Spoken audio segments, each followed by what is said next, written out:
What is going on, MC people? Good evening, I suppose good afternoon, good morning somewhere. Scotty, I'm thrilled you're here. And I really appreciate that you called out Crazy for that too. That's awesome. Crazy G is a really good dude. He came into the community a while back, but came in kind of similar to you and Andy, asking lots of questions. And you can see that the people who come in asking tons of questions and do their due diligence really end up with a nice vast trove of knowledge and insights. Kind of like my buddy Max.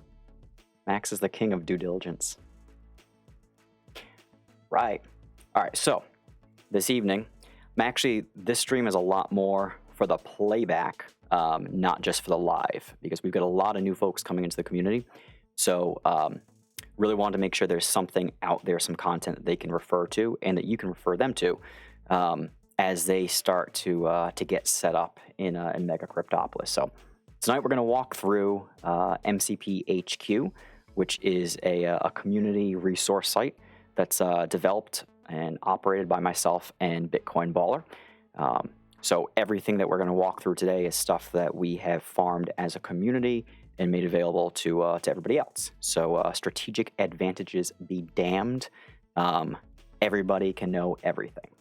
So feel free, please. We got a lot of new folks that have joined. If you have questions, shoot them in chat. This is really supposed to be, more than anything else, a nice resource for some of the folks who are newer to the community, and for the folks in chat who are veterans. Please feel free to share your thoughts and ideas as well. Also, if you want to poke and have any specific questions you want to plant, because they should be answered and I'm not asking them myself to answer them, let's do it. Oh, Scotty, you're reading the district opening guide? Yeah, I think one of the things that's a little tricky is I think that the district that's opening Friday, I think. The district that's opening on Friday is a little tricky because I think that's the one that Yakub just sold. I'm not positive, but the problem is when you resell an unopened district, the second that transaction gets confirmed on the blockchain, it opens the district. So you can't actually control the opening. It can't be a controlled rollout. Whereas when you buy it brand new from auction, you can actually sit on it for however long you want. So this one's going to sneak up on us a little bit, but in future district openings, the great thing is we've got the ability, if we've got time and we can work with the district owner, we can go through the district and we can prepare a little guide so that especially some of the newer folks coming into the community know what to expect, know what to look for, and I think more than anything else, know whether or not this is a district that's right for them versus just cheap land to potentially flip or to build something small on. Oh, UTC. Scotty, I struggle with time zones. I can barely manage my own, never mind the conversions to others. And I think somebody said UTC. I don't know if I was converting UTC wrong or not, if daylight savings time affects it differently, but I think at least once a week when I'm doing the stream schedule, I mess up something along the lines of the Eastern Standard Time to UTC conversion. All right, I'm actually, before we jump into MCPHQ, I'm going to do a couple quick collections. I've been told that this is interesting gameplay, so we're going to do a couple collections here first, and I'll walk through the collections as if everybody who is watching, it's not so much again for the folks who are here, but also for the playback, so that there's a little context here. So I'm on the Ethereum side at the moment, which is where I have most of my stuff. And I have learned I have to mute my computer so you don't hear the ding, ding, dings. Right. So I got a bunch of stuff to collect tonight. On the Ethereum side, all of my buildings are megas. So the great thing is I get to play and collect every single day. The bad news is that every time I miss a collection by a couple minutes or a couple hours, I creep closer and closer to that dreaded midnight collection time when inevitably I have to go to sleep and not collect and kind of miss a day to reset that collection timer, which is always fun. What are you guys up to tonight? Scotty, what are you working on? I know you've been hard at work getting your strategy straightened out? You got some land now? What's going on?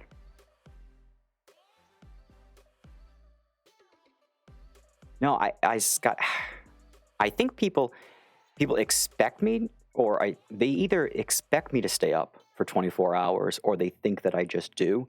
I actually definitely do stay up way, way, way too late. I'd say I'm only up for about 19 to 20 hours per day playing MCP.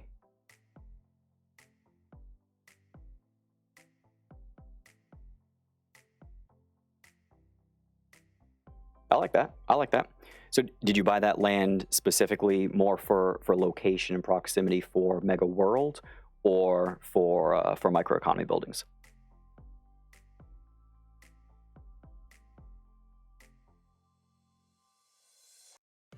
Vitaly, dude, what are you doing here? Isn't it like your bedtime right now? I never expect to see you here at this time. This Wednesday time slot is a wacky one.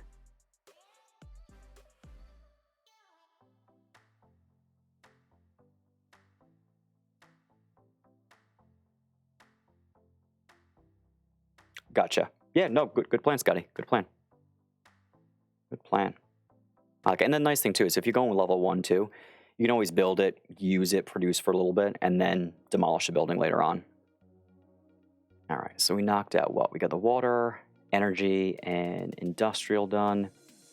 Got a couple more here in District 141. In case you're wondering what it's like to be a prestigious MegaCryptoPolis streamer, it is a lot of trying to figure out how to make collecting from a building super interesting. How am I doing? Don't tell me, I don't want to know. All right, we got water plant. That's done. We got our mixer to produce some stone. 300 stone. Grab that. Confirm that transaction.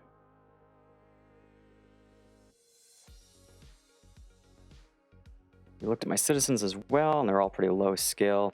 Yeah, you know, Scotty, the good thing too about the citizens, so I started off with really, really low citizens myself, and I kind of rationalized it as I'm not going to spend a ton of money upfront on citizens. I'm going to use essentially what I can get, citizens on a budget, to produce what I can. Let me check the profitability and what my yield is going to be. And then it's almost like there's a little bit of a game you can play, a balancing act, where if you get the land cheap enough, if the land and materials are cheap enough, sometimes it makes more sense to prioritize buying land and just building a couple level 1s with pretty crappy citizens when you're starting out. Obviously, you want much better citizens as your operation expands, and then the second that you build any type of production building or office, that's when you 100% have to invest in upgrading your workforce. Tally, still working, man. I gotta tell you, buddy, I really, really am impressed with the Axie operation that you and your wife have, and even the stuff that you're doing in MCP. It's great to see. When I look at the stuff that you and her are doing, it's really aspirational, because it's something like I know that me and the missus can one day do as well. So I definitely look up to what you guys are doing. It's great, and I appreciate that you sharing it on Twitter too.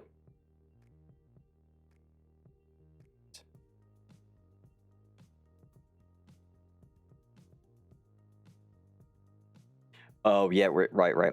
No, and Scotty, that's awesome. I mean, literally, I think the world, or the decentralized city, is currently being built by collaboration. There's still a ton of people that come in and are pretty much radio silent. They don't talk to anybody else, and that's completely fine to be an island. But for the folks that do come in and talk and ask questions, there's really no shortage of people who want to step up and either answer questions or can provide something, because something like a citizen to me, or even like in my case, energy and water, me being able to give somebody 10,000 energy and water out of the gate when they start, it's not that it's not a big deal to me, because it is, but relatively speaking, I'm producing it at cost, which means I can share it to you. And if I can save you a bunch of money up front so that you can put that into something else, whether it be buying citizens, another piece of land, being able to produce something from an industrial without needing to go and buy energy or build an energy plant. It's those little things, and I think they definitely add up, and they make that onboarding process a little bit easier for everybody as well. And it always gets paid forward too, right? Like that's the thing. When somebody new comes into the community and we help them out, 9 times out of 10, they're going to help somebody else out down the road. So you can also think of it as an investment in the future community as well. This is my really, really bad power plant. It's actually a really good power plant, but with a really, really, really bad citizens. So Scotty, this is what happens when you go too long and you don't upgrade your citizens. You end up with a mega energy plant that has 128,000 IP, but yields a little over 14,000 energy, which, in case you're wondering, is not good. A little luck never hurt anybody, Scotty. The luck goes a long way. Right, rounding it out here. This is going to be my last energy plant. Sign that. I think all we have left are the mighty, mighty, ultra expensive Mega Steelworks. This guy in District 116, and if you're on the east side, 116, Titus just dropped his taxes, I think, to like 0%. 0% construction taxes. So if you have land in 116, building is going to be nice and cheap. So definitely check that out. I think that's exact, Scotty. That's the approach that I've taken as well. I think progress over perfection. Secure the land you need. Get all the most important assets, and then optimize over time. I can't remember if I collected from steel or not. Did anybody see me collect this? I don't think I did. I think it just went to taxes. This always happens. And it just creates this like massive anxiety, because if I already collected from this and I collect again, the speed up price for steel is 0.4 Ethereum. Oh, which, you know what? It's going to fail because I don't have 0.4 Ethereum with balance. For a caution to the wind. Doesn't matter. Right. Blue Chip, how you doing, buddy? Thank you for joining. Right, and last one, Mega Steelworks in District 44. And we are almost officially done. And almost officially out of Ethereum to collect. Right, time to sell some stuff. Sweet. Being said, I think the small suggestions I've gotten made me second guess things in a good way. Yeah, I mean, it's all about gut checking, right? So you're going to come up with certain things. You're going to think you have a really, really great strategy, and you're going to find something out that either something in your planning you might have, made one little mistake in your formula, or you're potentially missing something. So it's always good to have that gut check. And even better is when you do gut check that strategy and everything checks out, right? Because that's when it's like all the stars are lining up. You know what you're doing. You feel confident in the decisions you've made because you know you've spent the appropriate amount of time to actually do your due diligence and make informed decisions. And that's what we're here tonight to talk about. Is the information we have on MCPHQ that's going to allow people who come into the community who are ready, willing, and able to invest their time to learn. It's going to help them make informed decisions. And ultimately, whenever we see somebody come into the community and ultimately leave, or maybe not be as successful as they'd like, usually it comes down to them expecting that somebody's going to give them all the answers to everything, hand over the keys to a strategy, and be able to just drop some money, make some money, and call it a day. And it's the great thing about this game is it's not that way, which I personally love. Right. So MCPHQ. So MCPHQ has been around for, and we're probably going on about a year now. It was something that me and Baller used to have a lot of conversations very, very late into the night when I first started, and he gave me a ton of great advice.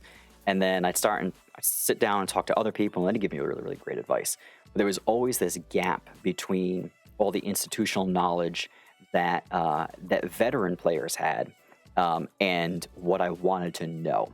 And for some of you who were around when I first started, I think I spent a good chunk of time planning out my strategy, but definitely not anywhere near as long as I probably would have today. And a lot of that came down to there just wasn't enough data available for me to create these formulas and these models to say, okay, I'm going to do X, Y, and Z, and here's what it's going to yield. Lots of that stuff just wasn't around. So the more and more me and Baller talked, and the more that other folks in the community asked questions, it really became quite apparent that what we're missing in the community is a source of truth for everything.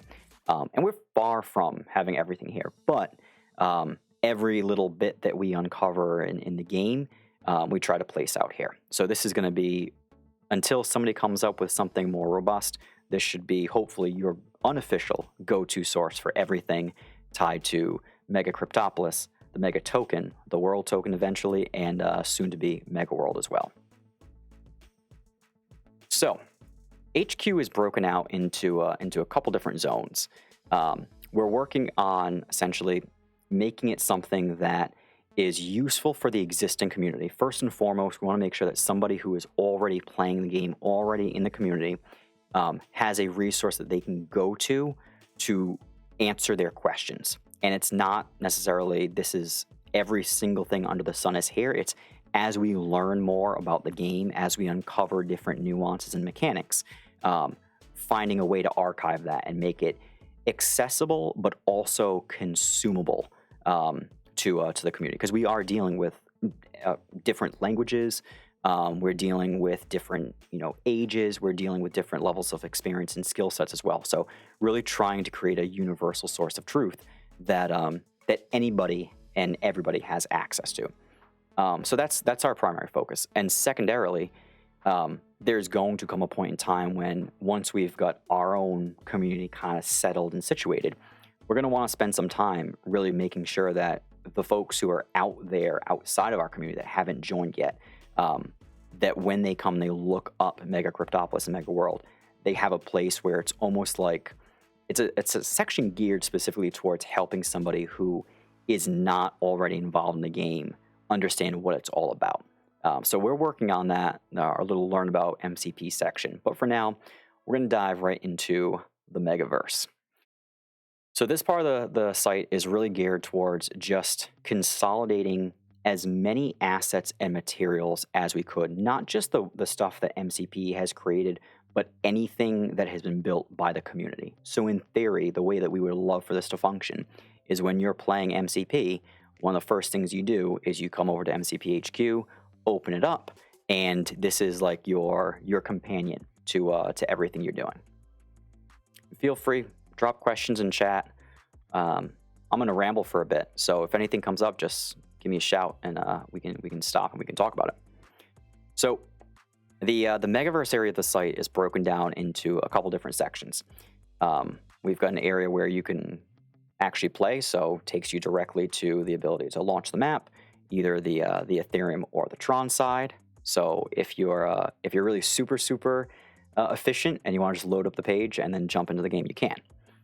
We've also corralled all of the official resources. So this is the stuff that has been created and published and is maintained specifically by the MCP team. So anything that you see under here, these are digital properties or assets that are created and maintained by MCP. We're just linking to them. So when in doubt, these are actually your best sources of truth because they come directly from the MCP team. However, we're going to talk in a little bit about some of the stuff that we've layered in to supplement the information that they have. So if you want to join the Discord, you can do that from here. MCP has their own blog on Medium. You can check that out from here as well. What's really cool about their blog is it's a nice preservation of the history and the timeline of MCP. Everything from when it was a 2D world to the time when it was converted to 3D, to the addition of microeconomy, to the emergence of Mega and the Vault and decentralized finance, the migration to Polygon, the rollout of World, all this stuff, it's all archived there. So it's a great place to go to kind of understand where MCP was and how they've progressed. It's really impressive too when you look at that.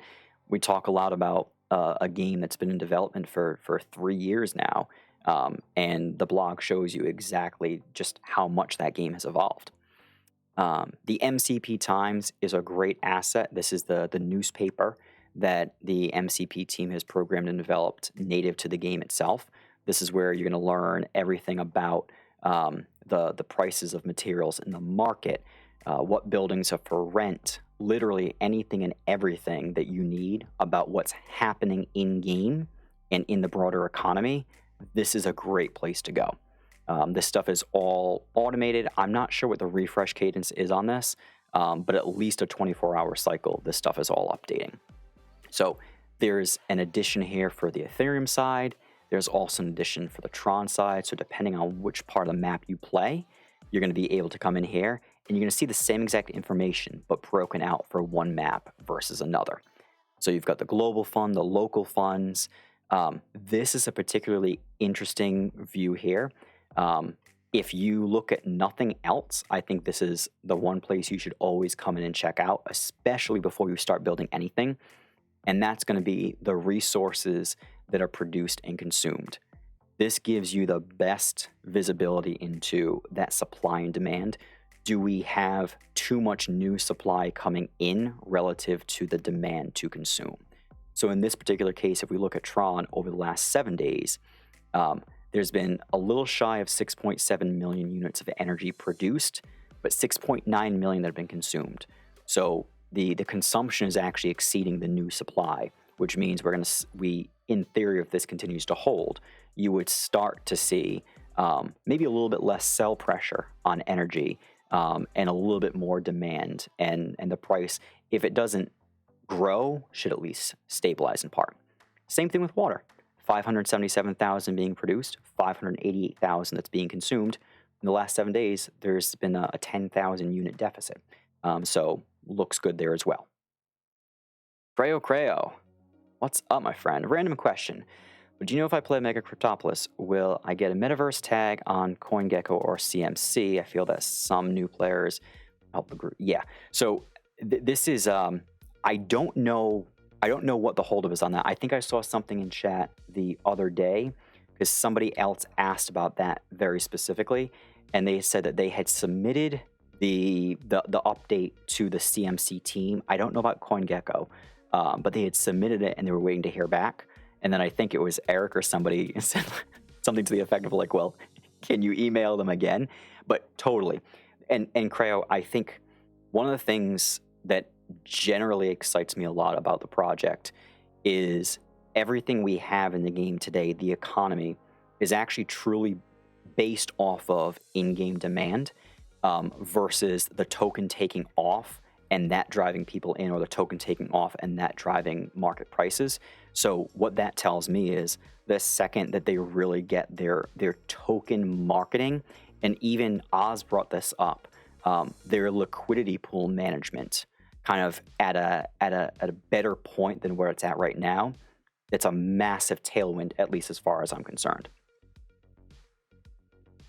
Yeah, Scotty, I think it seemed like they were saying, yeah, I've sent the email. I've sent another email saying per my previous email, please see. But yeah, I mean, it's a miss, right? It's tough. It's tough because on the one hand, everything metaverse is super, super, super hot right now. And it would be really, really great to ride that wave. But by the same token too, and as great as that would be for the people who are already in the community, the one reason why I'm personally not knocking down doors every day with a team about their token listings, both on the Ethereum side and the Tron side, is right now there's a gap, and it's a widening gap between people who can afford to come in and play the game and those that can't. And the second that token jumps up again, it's going to make it that much harder for new people to come in and be able to afford it. So ideally, if we're thinking about like what's best for everybody and helping the community grow at a sustainable pace, maybe that token lagging behind a little bit for another couple weeks, a month, or whatever the case may be, it's going to allow a couple more people to sneak in the door and get themselves set up before the token goes up. So it's, I don't know, you can make a case for both. It's frustrating as somebody who has Mega, but glass full, glass half empty, you can probably play devil's advocate for both. Ooh, new property in 214, Scotty. I love hearing it. I love it. All right, so this is just looking through, again, what's been produced, what's being consumed, and what you're going to see on both maps is there's just overproduction of pretty much everything. And that overproduction is predominantly being driven by the fact that players have a source of instant liquidity. They can produce materials, and they can immediately swap it to the vault for Mega. So as long as there is a reason for people to want to unlock Mega and accumulate it, you're going to continue to see people kind of throw caution to the wind a little bit with production, say, hey, you know what, even if I don't have a buyer lined up, it's okay because I'll just swap it to the vault, get my Mega, and I'll use that Mega for staking. I'll use it to accumulate because I believe it's going to go up long term or short term, or I might actually produce a whole bunch of stone, swap it for Mega so that I can then use that Mega to pull out sand and wood because I don't have buildings that can produce that. So you'll see people, overproduce or produce in a certain way, not just for the source of instant liquidity, but also because it allows them that immediate exchange. Whereas before the vault was around, before Mega was around, we actually had to go out and find other people to trade with. It was like the olden days of MegaCryptoPolis. So check the newspaper out. This is a great tool. All sorts of awesome stuff. There's a reports tab, which is super helpful. It allows you to really look and scan for everything that's happened in game. So it's gonna carry anything that when somebody upgrades a building. Vitaly, congratulations. Vitaly upgraded a business center in District 230. It's gonna show you everything that happens, and you can skip to certain districts, to certain days. It shows you what people collect. It's a really, really cool little spy tool. All right, so that's the newspaper. Game guide, also available from here. So this is the game guide that MCP has created and they maintain. They really do seem to spend a lot more time developing the game than the guide itself, which can be challenging. But that's why HQ exists. That's why all of the veterans in the community are as active as they are in Discord, because lots of the knowledge that's not contained here is contained in somebody's brain. And for the most part, people are very, very willing to share that.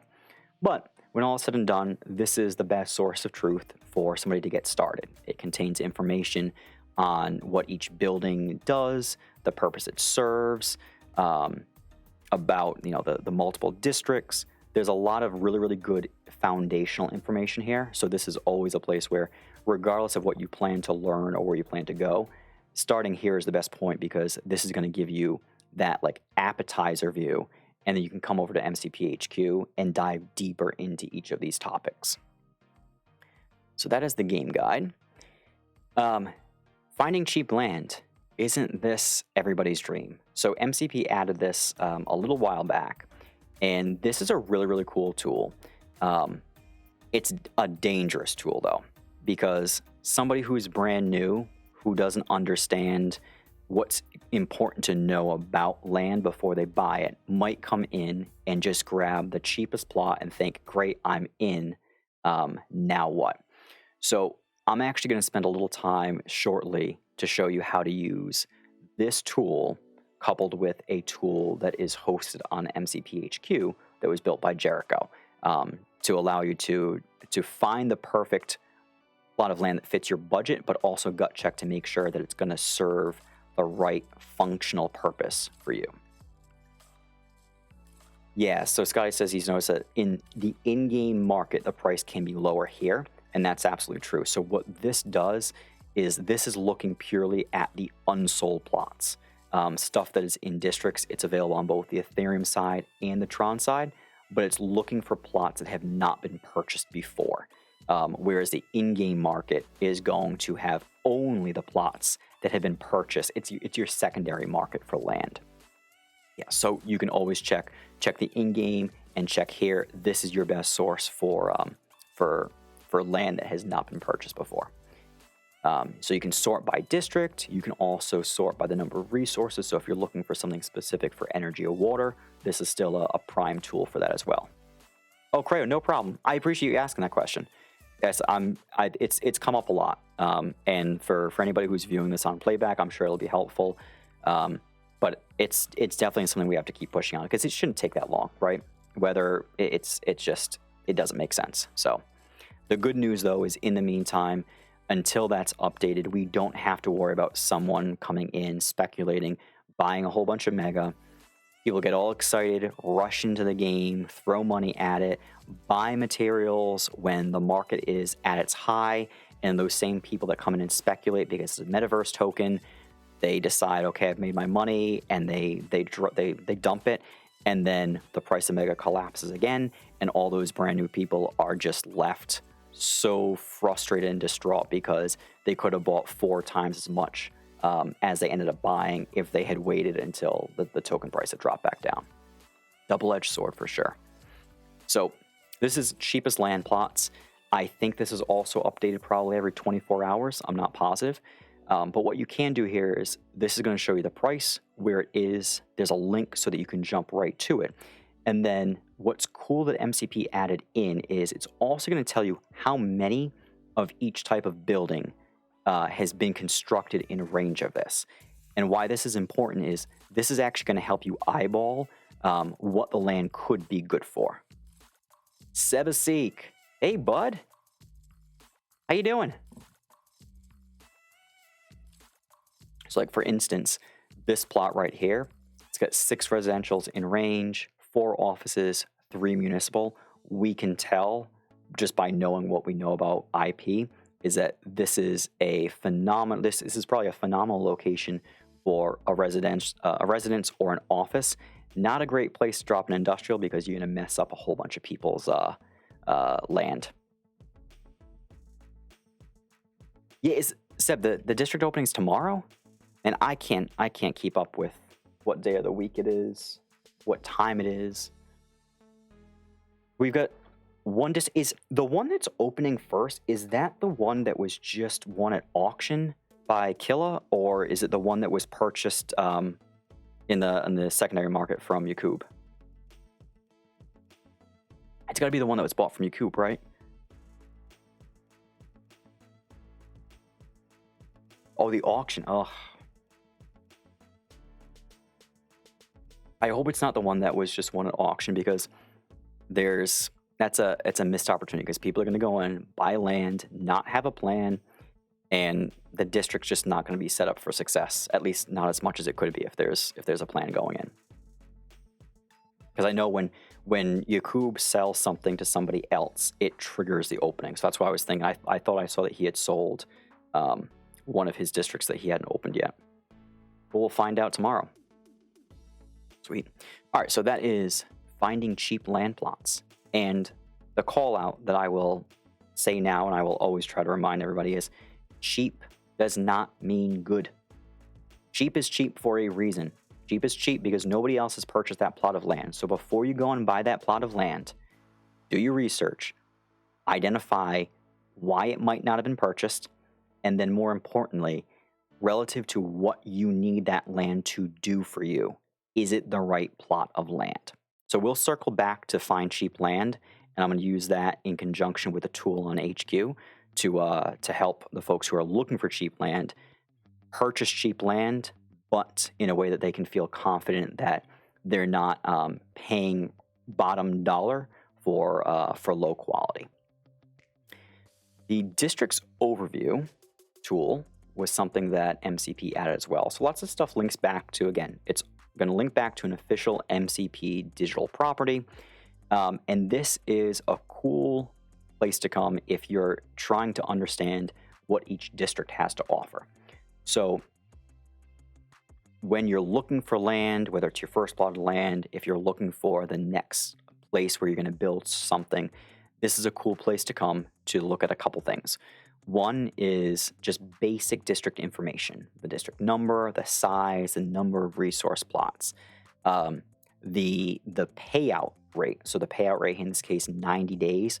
What this is saying is that these the 2.67 Ethereum that's locked in the District 42 local district fund will pay out over the course of 90 days, which is the equivalent of 0.03 Ethereum per day. So if you're building an office, specifically a district office, the current fund in this payout range is important. What you would look at, you see 90, 90, 90, 90, but then you come down to District 46, and the payout range is 30 days. So that's definitely something to keep an eye on. Construction taxes, super, super, super important, maybe even more important than production taxes, depending on what your strategy is. Construction taxes, you want to look for something that is very low, especially when the price of Ethereum and Tron is what it's at. The cost of capital is really, really high.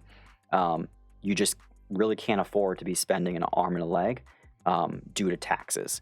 And the difference to think about here is essentially a district like 44, or I'll take, 44, very, very low taxes, energy construction is at 5%, versus District 43, where the energy construction fee is 50%. If you were to build from scratch a level 7 energy plant in District 44, at 5%, it's probably going to cost you about 2.1, 2.2 Ethereum in fees and taxes. Whereas in District 43, it's actually going to run you a lot closer to like 3.2, 3.3 Ethereum ballpark. So it's a big, big difference. It's the equivalent of like $4,500, if not more. So tax is very, very important on the construction side. If you're building a lower level building and you have no plans to upgrade to a higher level building, you actually can get away with a district that has higher construction taxes, because that higher rate really doesn't impact you as much when you're building a level 1 versus when you're building a whole bunch of level 1s, upgrading them to level 2, 3, and so on, all the way up to level 7. So that would be one thing to definitely consider.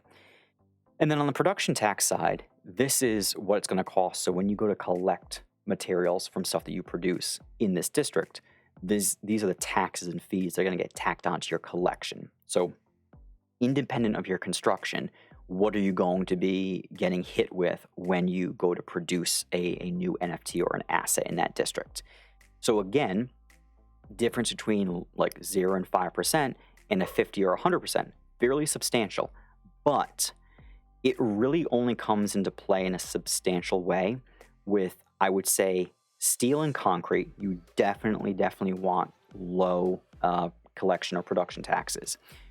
Also, depending on the state of the economy, if you're speeding up, which speed ups can occur, so you can speed up your building once every cycle or once daily, and it resets your cycle. And that speed up is typically taxed at a rate of 50 times the cost of you collecting regularly.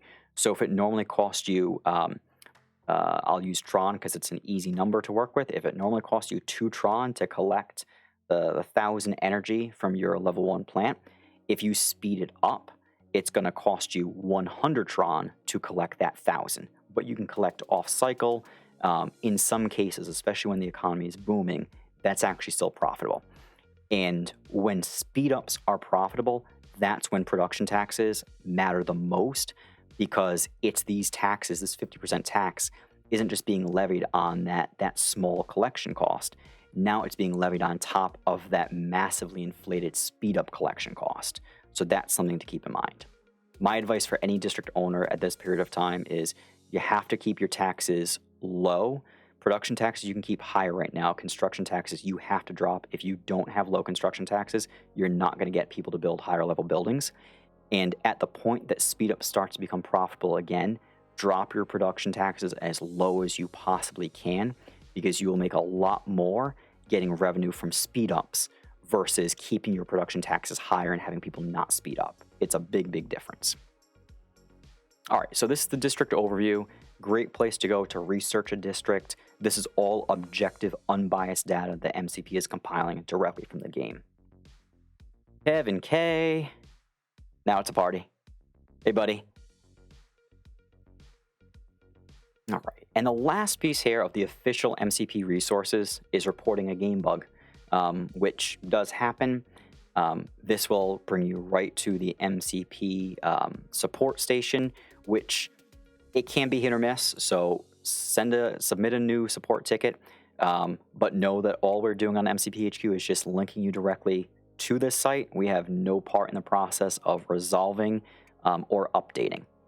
But submit a report through there, and then I would always advise go to the MCP Discord, go into either the report bug or Tron or Ethereum support channels, tag MegaCryptoPolis, let them know what's going on, and between your ticket and what you put in Discord, you should be able to get some resolution. Right. So those are our official gameplay resources. That's going to close out everything that MCP has compiled for you, which is quite light. And I think they do it on purpose. I think that a lot of this, they really take that decentralized theme and principle to heart, because you can see they actually get genuinely excited when we uncover something. But in the 2 years I've been playing, some people think that I get preferential treatment. I have not once ever asked them a question about a formula or a mechanic in game, and they've answered it. So to me, that tells me it's not that they don't know because they designed the game. They legitimately want us to demystify and unravel all this stuff together. So that's what we're doing here together as a community. That's right, Kevin. Decentralized equals we don't help worth a damn. But not because they don't want to, out of principle. And it's funny. They use the decentralized, not MCP, just people, come to the community, and decentralized, the decentralized concept is really used really to suit your purposes. It's like when you don't want something touched, it's decentralized, they shouldn't be touching it. And when something goes wrong, you should fix this right now. It's like, can't have it both ways. Do you want it decentralized or not? All right, tools and gameplay guides. So this is probably one of my favorite sections. And I also think that if there's nothing else that anybody walks away with from tonight, I would love for people to look at this next section and really keep it top of mind. So, tools and gameplay guides. These are assets that we have created as a community. They haven't been built by MCP. They're not vetted by MCP. They haven't been reviewed, approved. They haven't even helped us with any of this stuff.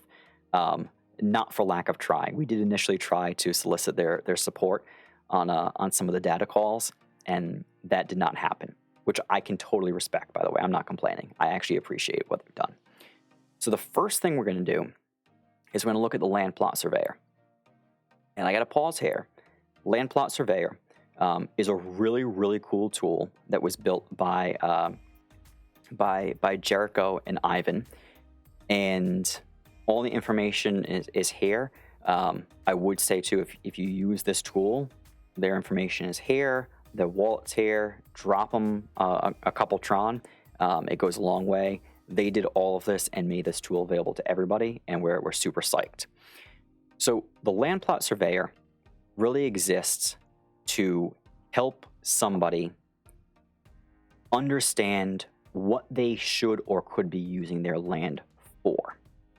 And the challenge is, again, as we just talked about with the find cheap land plot feature on MCP, is people have a tendency to just come in and buy a plot of land without knowing, A, what it is, how it can be used, or how they're going to actually use it themselves.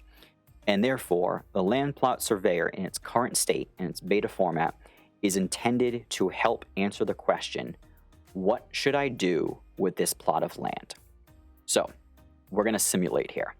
What I'm going to do is I'm going to hop over here and we'll use this plot as an example. So I'm in District 44 on the Ethereum side. The coordinates are 418, 394. So I'm going to come over here, and I'm going to switch this over to Ethereum, and X418, Y coordinate 394. I'm going to run this. Make sure you're running it for the right map, otherwise it will not work. Again, another shout out to Jericho and Ivan for an amazing job here on this. All right, so what this tool is now going to tell you, and I'll zoom this a little bit.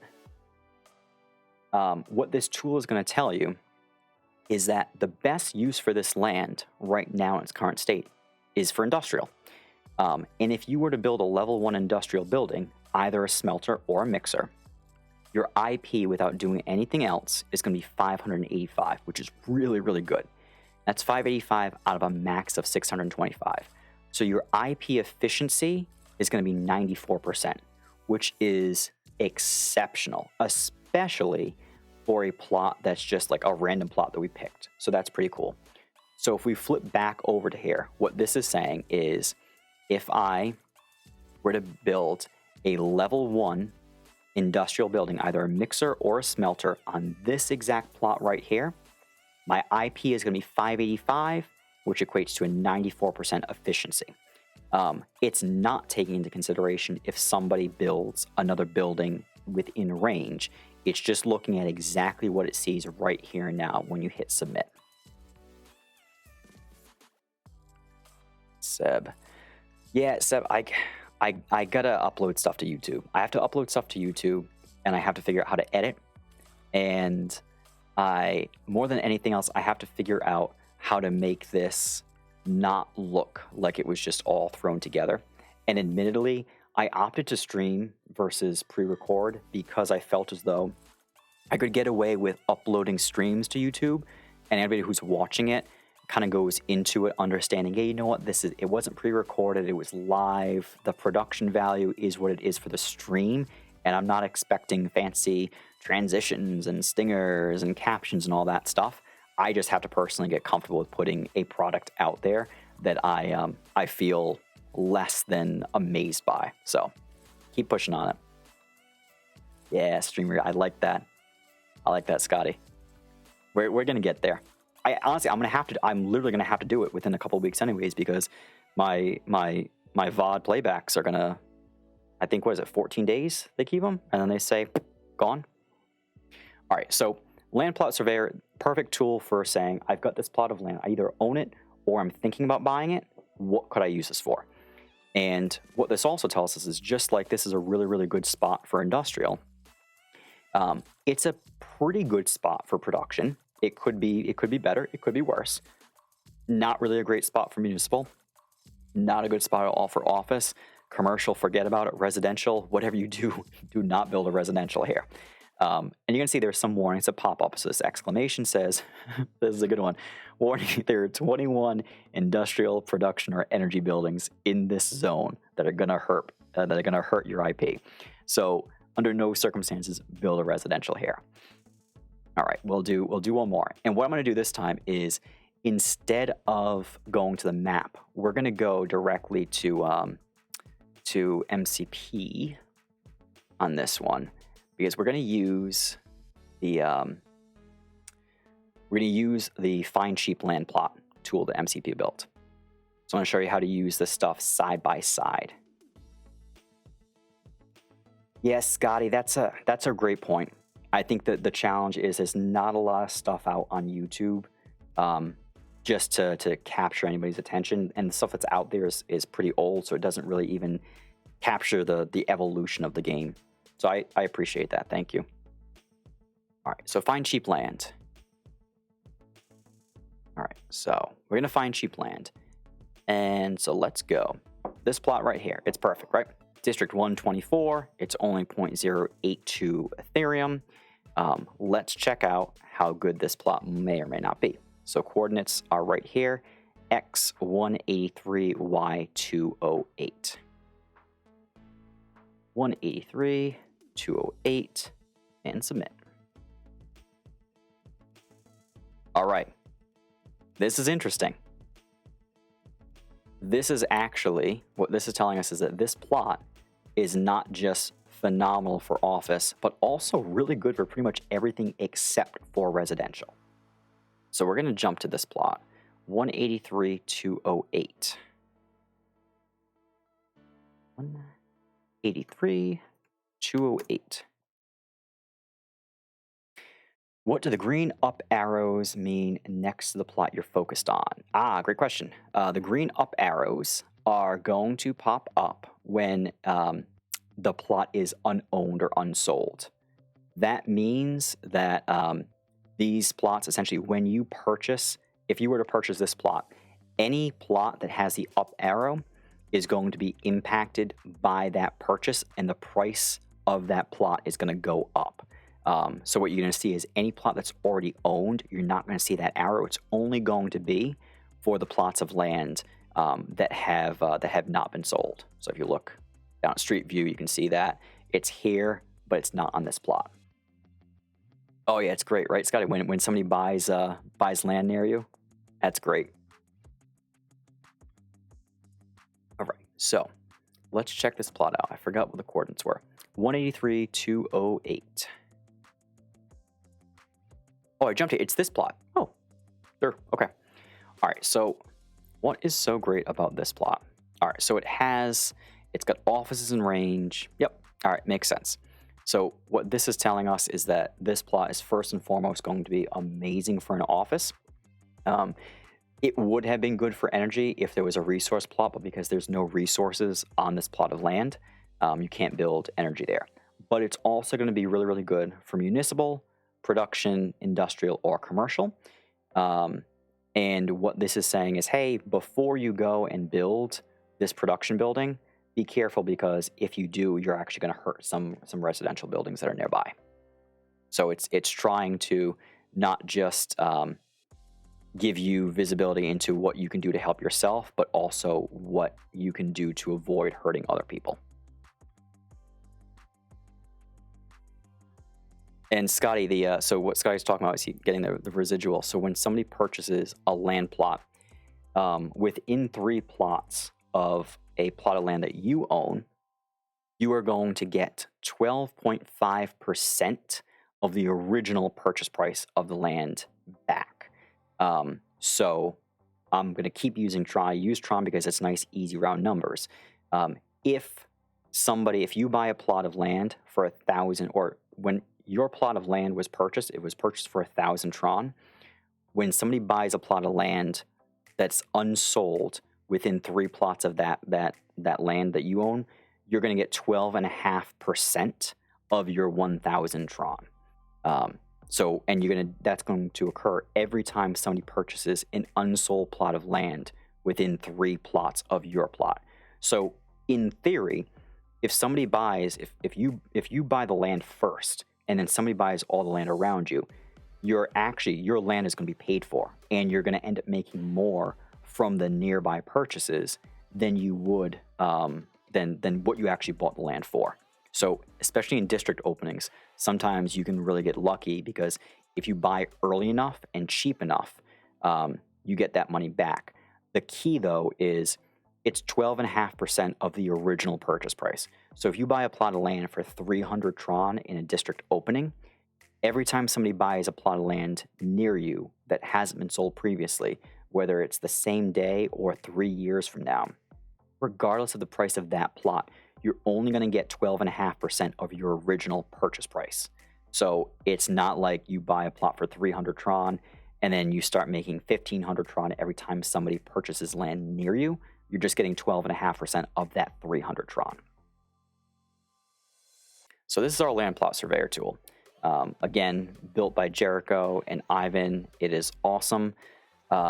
If you find any bugs or anything like that, definitely reach out and we'll triage and diagnose it. There's some instructions here, all that cool stuff. We do have more stuff planned for this, especially like coming out with a rating system for land, so you know how versatile it can be. Help you market the land if you're trying to sell a plot of land. So you've got the ability to come in here and say, hey, like, according to MCPHQ, this is what it says about this plot of land. We're thinking about that, but nothing that we've actioned on yet. That's the land plot surveyor. Coffee time. Which it is now 10 p.m. my time, and in hindsight, coffee was probably not the best decision. Oh, Max, thank you. Max dropped the link for the surveyor in the chat. Thank you, my friend. All right, the next tool, along the same lines, this is our influence point simulator. So, obviously, influence points or IP plays a huge role in everything that we do. So what this tool is intended to do is it's kind of a natural progression from once you use the land plot surveyor to determine what your plot would be best used for. You can actually use the influence point simulator to pretend it's the what if. What if I didn't build a level 1 here, but what if I actually built a level 5? What if I bought the land next to it and built a level 6? What if I bought all 4 plots and built a level 7? What would my IP be? And the reason why that's important is when you go into the MCP times, or you're looking at the minimum, the median, or the average, and the maximum of the highest IP for a certain building and level, this is going to allow you to determine, hey, how good is my IP going to be when it's at level 6, level 7? Probably most important to use it if you're thinking about building an office or residential. It's important to use, and because when you build a level 6 or a level 7, the way the IP is calculated, it's now looking at the 5 plots surrounding not just the 1 plot, but both, your 1x2 or your 2x2. So this tool is going to help take all that guesswork right out. So we did an Ethereum simulation last. Let's do a Tron simulation this time. And let us go. I'm going to have to go to 214. Just going to have to do it. Shameless plug. I own District 214, and the community is amazing. All right. So 214, let's find a nice little spot here.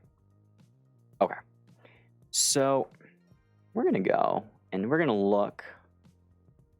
Let's find a place for a mega res. Oh, Scotty, drop your coordinates.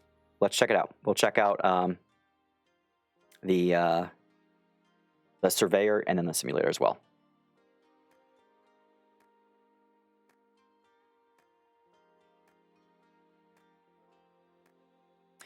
$311,163. Let's check this out.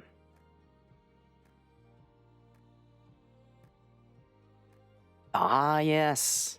This is a nice spot too, and there's still a 1x2 open over here. Ooh, I'm your neighbor. I got a plot over here as well.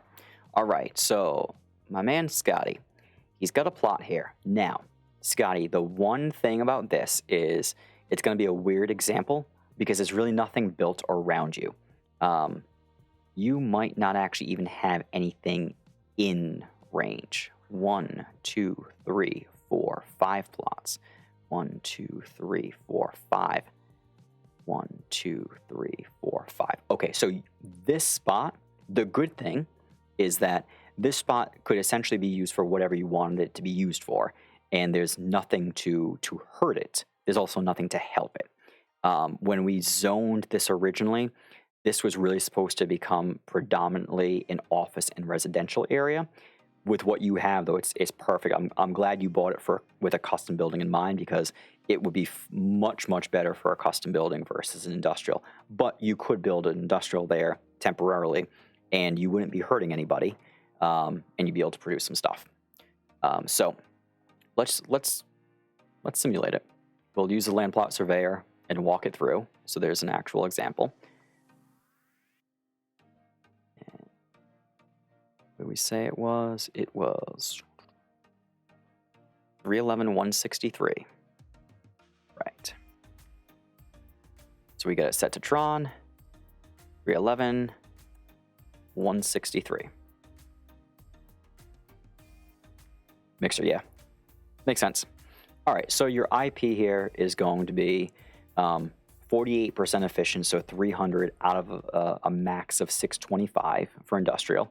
So not great, but it's certainly not terrible. It's gonna produce like an industrial that's all on its own in a corner of the map.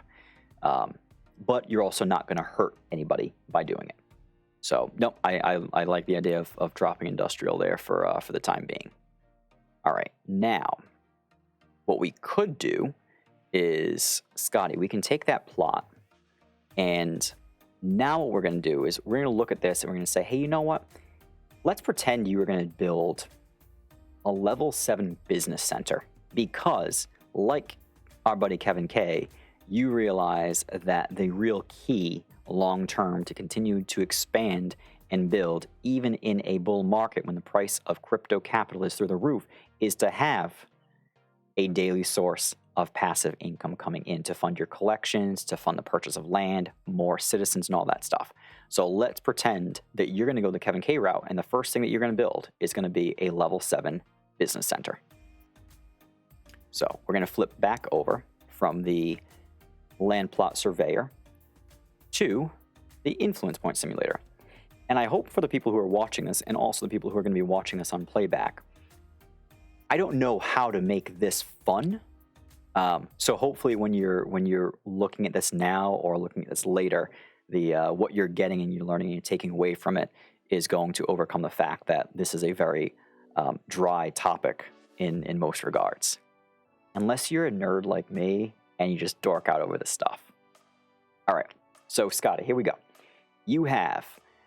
I have now forgotten your plot about 4 times. 311, 163. Okay, so we're going to come down here. First thing we're going to do is we're going to identify what it is that you want to build, right? This whole thing is just a simulation. So you want to build a level 7. It's going to be an office, and it's going to be a business center. So first thing, 311, 163. Okay, 311, 163. I didn't forget an 8th time. We're going to type in the coordinates, 311, 163. We're going to hit submit. One thing you have to do, though, is you have to tell the tool what is the diagonal plot that you're going to build your mega on, because the mega is going to consume a 2x2 site. It's 4 plots. So we're going to come over here, and your diagonal plot is going to be this guy right here. It's going to be 312, 164, currently owned by our man Ted. So you're going to come over here and you're going to select 312, 164. That has now told the tool I'm going to build using these 4 plots of land. It's going to take some time to think. And here's what it has found. It's found that this is not going to be a great business center. So you're going to have 33% efficiency. And you're going to have 33% efficiency predominantly because there's just nothing around. However, you can do a couple things here. What you're going to be able to do is you're going to say, hey, you know what? It's only going to be 49,000 IP, but I'm going to take some of those red satellites that Bevins produces. I'm going to buy them and I'm going to attach them to this. So I can add 1 red satellite, 2 red satellites, 3 red satellites. And now it's going to break down for you exactly what the impact is going to be. So for each of those red satellites that you attach, it's going to add a 10% bonus, which is going to equate to 4,900 IP per satellite. Oh, we do need, yeah. Oh, Max, I get anxiety when I think about emojis, and I feel like how Eric Walker feels in Discord when somebody uses a GIF or something like that. That's how I feel. So this business center, Scotty, when you build it, or if you build it, if you attach 3 red satellites, you're going to get your IP up to 63, almost 64,000. Your efficiency is going to be 42%. Not ideal, right? So you would have to build residences nearby to boost it. You could also add a couple offices too. However, let's say that for some magical reason, somebody decided to stake a whole bunch of mega and unlock not just the +1, but +2 appliance perk in District 214.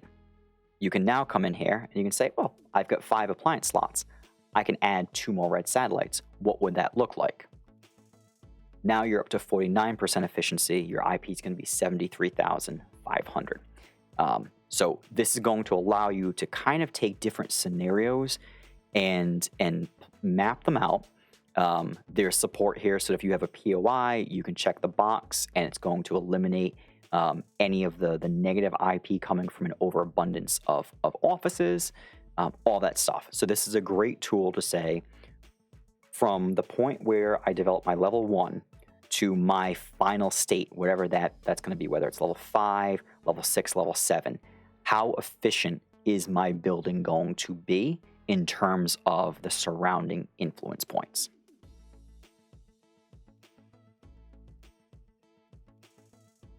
Yeah, Kevin, the thank you goes all to Jericho and Ivan. So Jericho and Ivan, I hope you watch this at some point. If you do, thank you on behalf of myself and the entire community.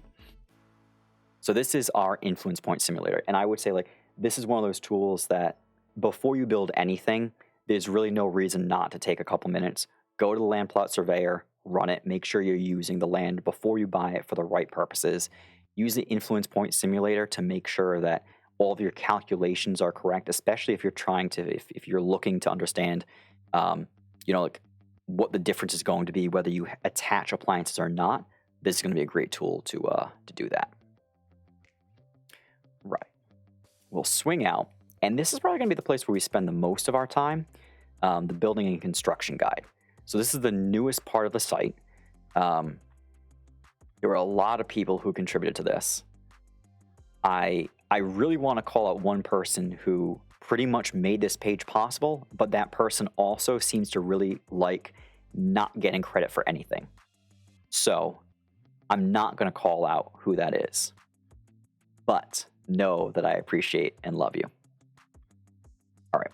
So the building construction guide is supposed to do a couple things. It's supposed to serve as the first place that you can go to get acclimated to the economy. There's a lot of different buildings you can construct. They serve different purposes. This is supposed to be the page that we really want you to come to investigate and research before you do anything. So when you're starting up and you're building a strategy, if you haven't come here, if you're building a strategy or you're buying or building and you have not looked through this, I would encourage you to browse it to, at the bare minimum, gut check whatever it is that you have planned. So it's broken down into 3 different areas. Critical topics, just to help make sure that you've got the right foundation, an overview of each of the sectors of the economy, and then a very specific deep dive into each type of building and what they produce and all the costs associated with that for both the Ethereum and the Tron side. As you're going through this, you might find some errors. If you find errors, shoot me a DM on Discord and I'll get it addressed. So the first thing we're going to do, critical topics. So this just covers some stuff, terminology that we're going to use throughout the guide and in the community that's helpful to know. It's a level set, make sure that anything you read from here on out, you understand what it means. So sectors, this is actually, the word sector does not appear in any guide written by MCP. This is terminology that we developed specifically for HQ. And when we say sector, what we mean is essentially a part of the economy. We're not going to call it an industry because there is an industrial sector, but this is energy, industrial, production, residential, office, commercial, municipal, and now transportation. So everything you see here, each one of these tiles represents one sector. Strategic zoning is a concept that has been put into place in a lot of districts where a district owner will say, hey, when you buy a plot of land or you're building in this area is supposed to be predominantly used for sector industrial, production, and energy. This area is supposed to be used for office and residential. And what's critical about strategic zoning is it's that collaborative effort to say, if you build this building, other people are going to build this other kind of building, and they're going to help each other versus hurt each other. So it's always beneficial to follow zoning. And if zoning is not in place, to work with other people, especially nearby in your community, to develop, hey, like, I'm going to build this, can you build that? Work together on that. It is possible to have a very highly efficient area of a map, even if your district owner has not zoned. So know that. Influence points. Influence points play a massive role in the overall productivity, profitability, and efficiency of your building. So IP is key and critical, especially for certain sectors, residential and office being probably the two largest ones. Municipal, when they become relevant again, IP is going to play a strong role. And I think we've determined that so far IP plays zero role in commercial. I can't remember if we found something there, but essentially IP is very, very important. Demolition. When you demolish a building, you're going to get some materials back. And you might even get a little bit of crypto back as well. Build to suit. So build to suit terminology, whenever you see it used in this guide, it means it's an example of, I want to build a level 4 building. Build to suit essentially encompasses the construction of the level 1, the upgrade to level 2, the upgrade to level 3, and the final upgrade to level 4. And taxes. Taxes are not applied in this guide. Everything here is based off of 0% taxes. So it is up to you to look at this and say, this is what it would cost me in a 0% tax district. The district I'm planning on building in is a 50%, a 25%, 100%. And therefore, use that knowledge to recognize that you're going to have to apply a factor of a certain number to the cost that you see here. All right, next section walks through the different sectors of the economy. And what we've developed for you here is just, it's like a quick one-pager for everything. So we look at energy, tells you a little bit about it, what you can produce, the buildings you can construct, and what they produce. A little blurb on like how to zone effectively for energy, what you're looking for, what you want to do, what you want to avoid. And then some pro tips. The pro tips are coming directly from myself and Baller. So this is us giving away what our perspective is on each of these sectors. So should be some great information here on each sector, right? So you can go through energy, you can look through industrial, pro tips on each one of these sectors.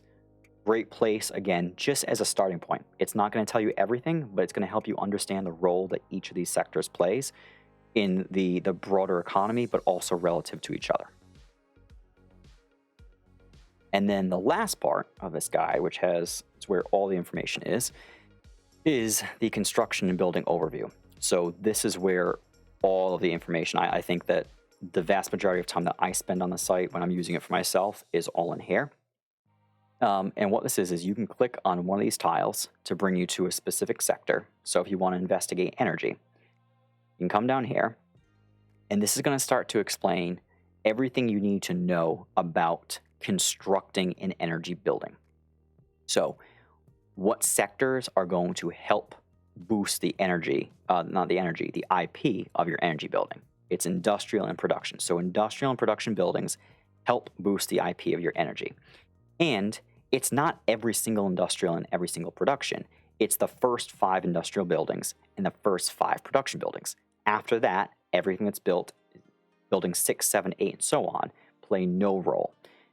So this is going to help you understand what things you should be constructing it near, and if you happen to buy land nearby specifically to boost this building, here's how many plots of land you should purchase, and here's how much each one of those buildings is going to impact.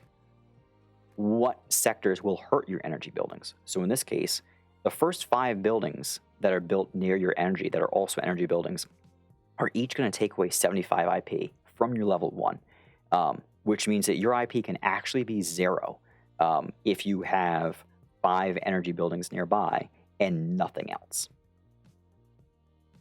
Reppin'. I gotta check. I keep meaning to check to see what the area code for 914 is. Thank you for joining.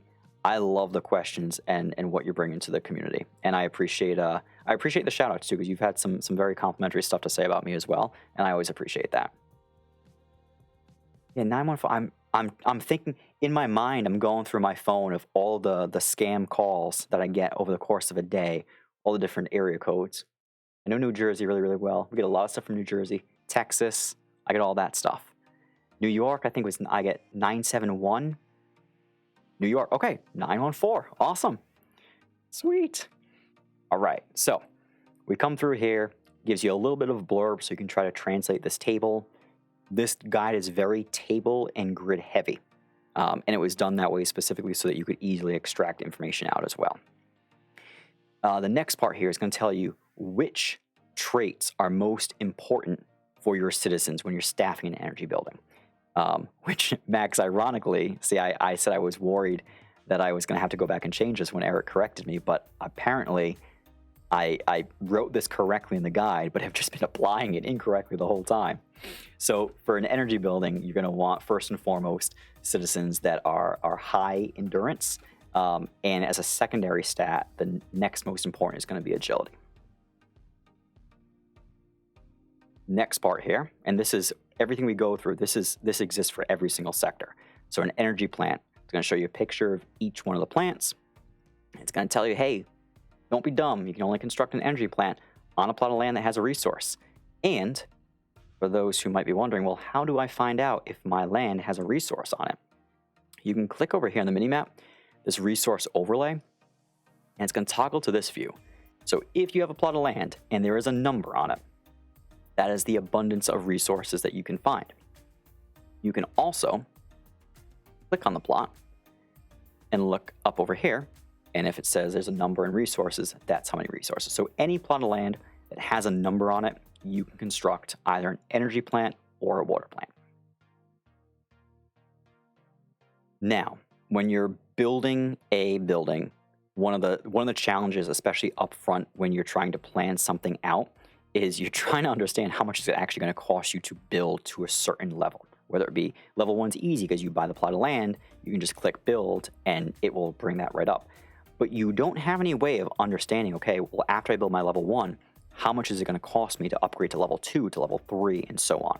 So what the guide is going to walk you through is it's going to show you for every level how many plots of land you need and how much it's going to cost in taxes, again, at 0%. So you're going to have to factor in, if it's a 50% district, 100%, you're going to have to build that in and layer that on top of this.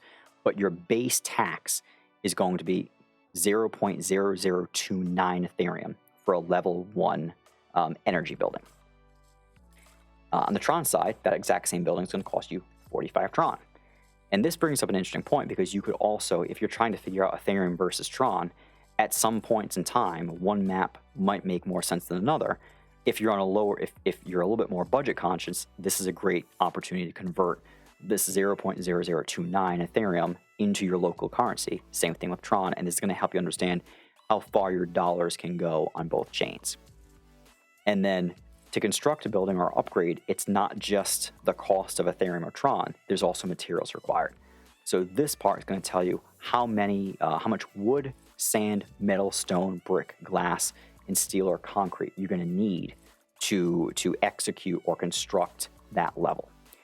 So this is specifically, if you build a level 1, this is what it's going to require. If you upgrade from a level 1 to a level 2, this is what it's going to require. So each of these components stack on top of the previous.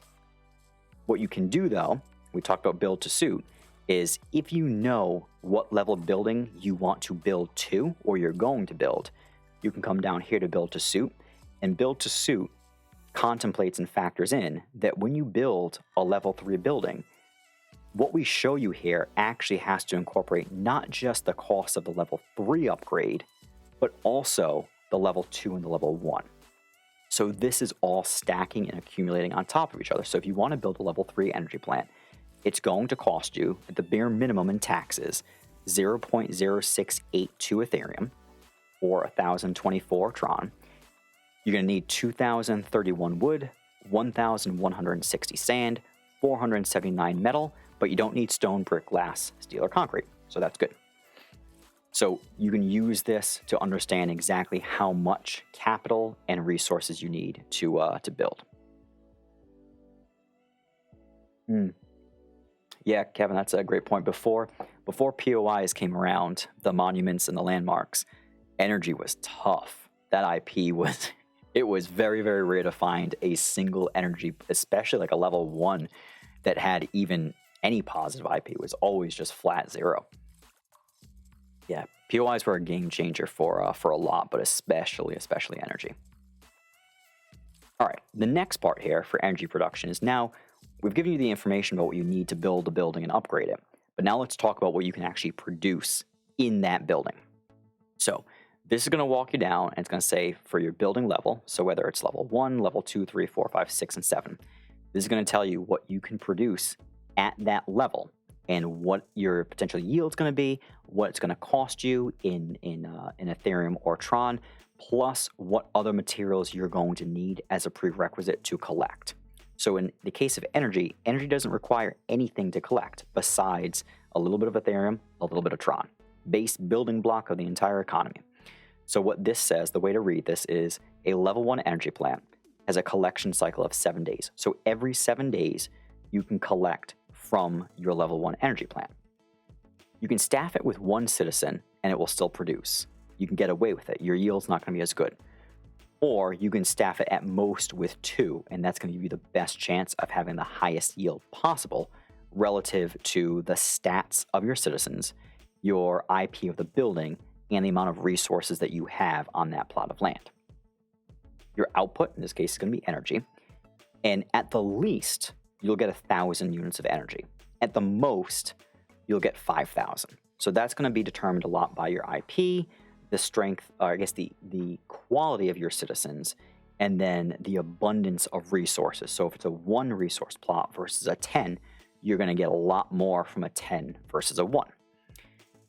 Your cost to collect. So if you were going to collect from a level 1 energy building on the Ethereum side, it's going to cost you 0.00015 Ethereum. On the Tron side, it's going to cost you 2.25 Tron.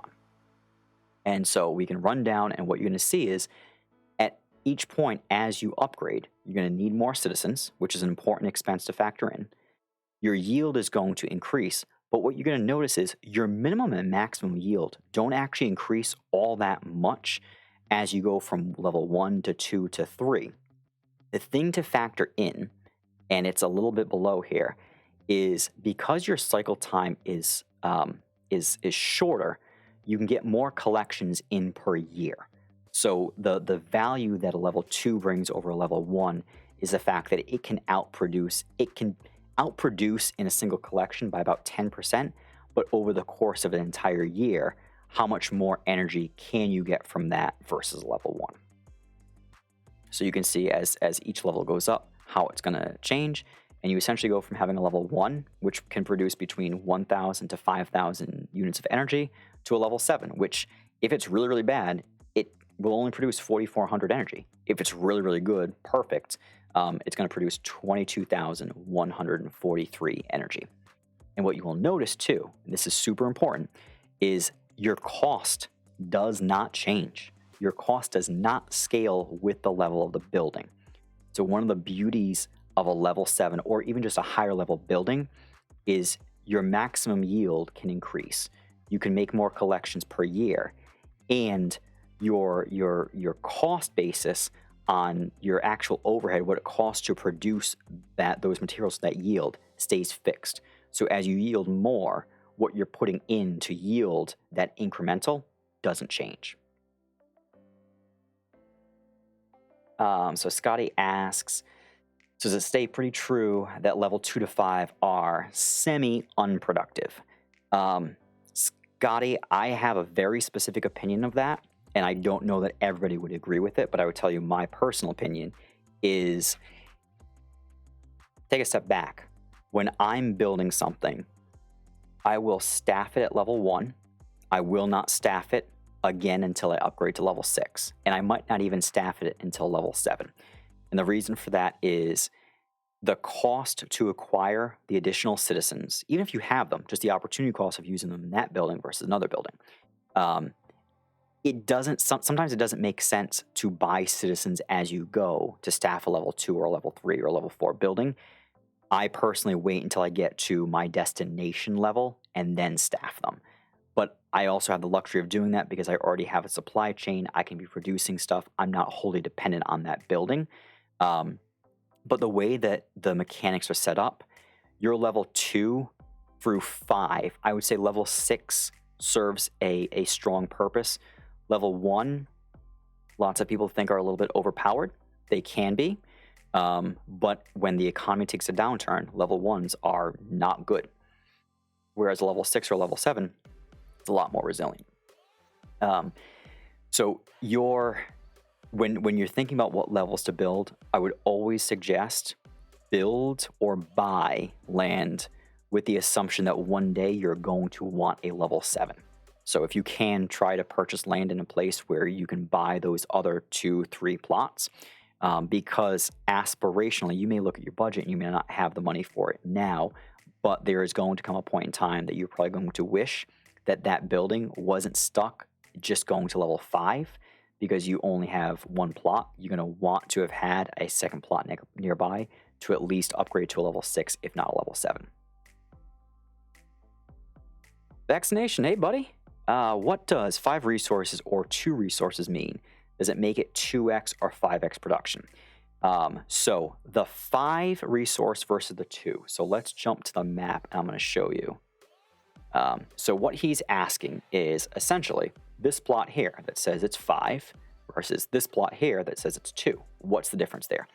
So the terminology in the back end of MCP, while it says resources out front, it's referred to as abundance within the game's infrastructure or architecture, actually.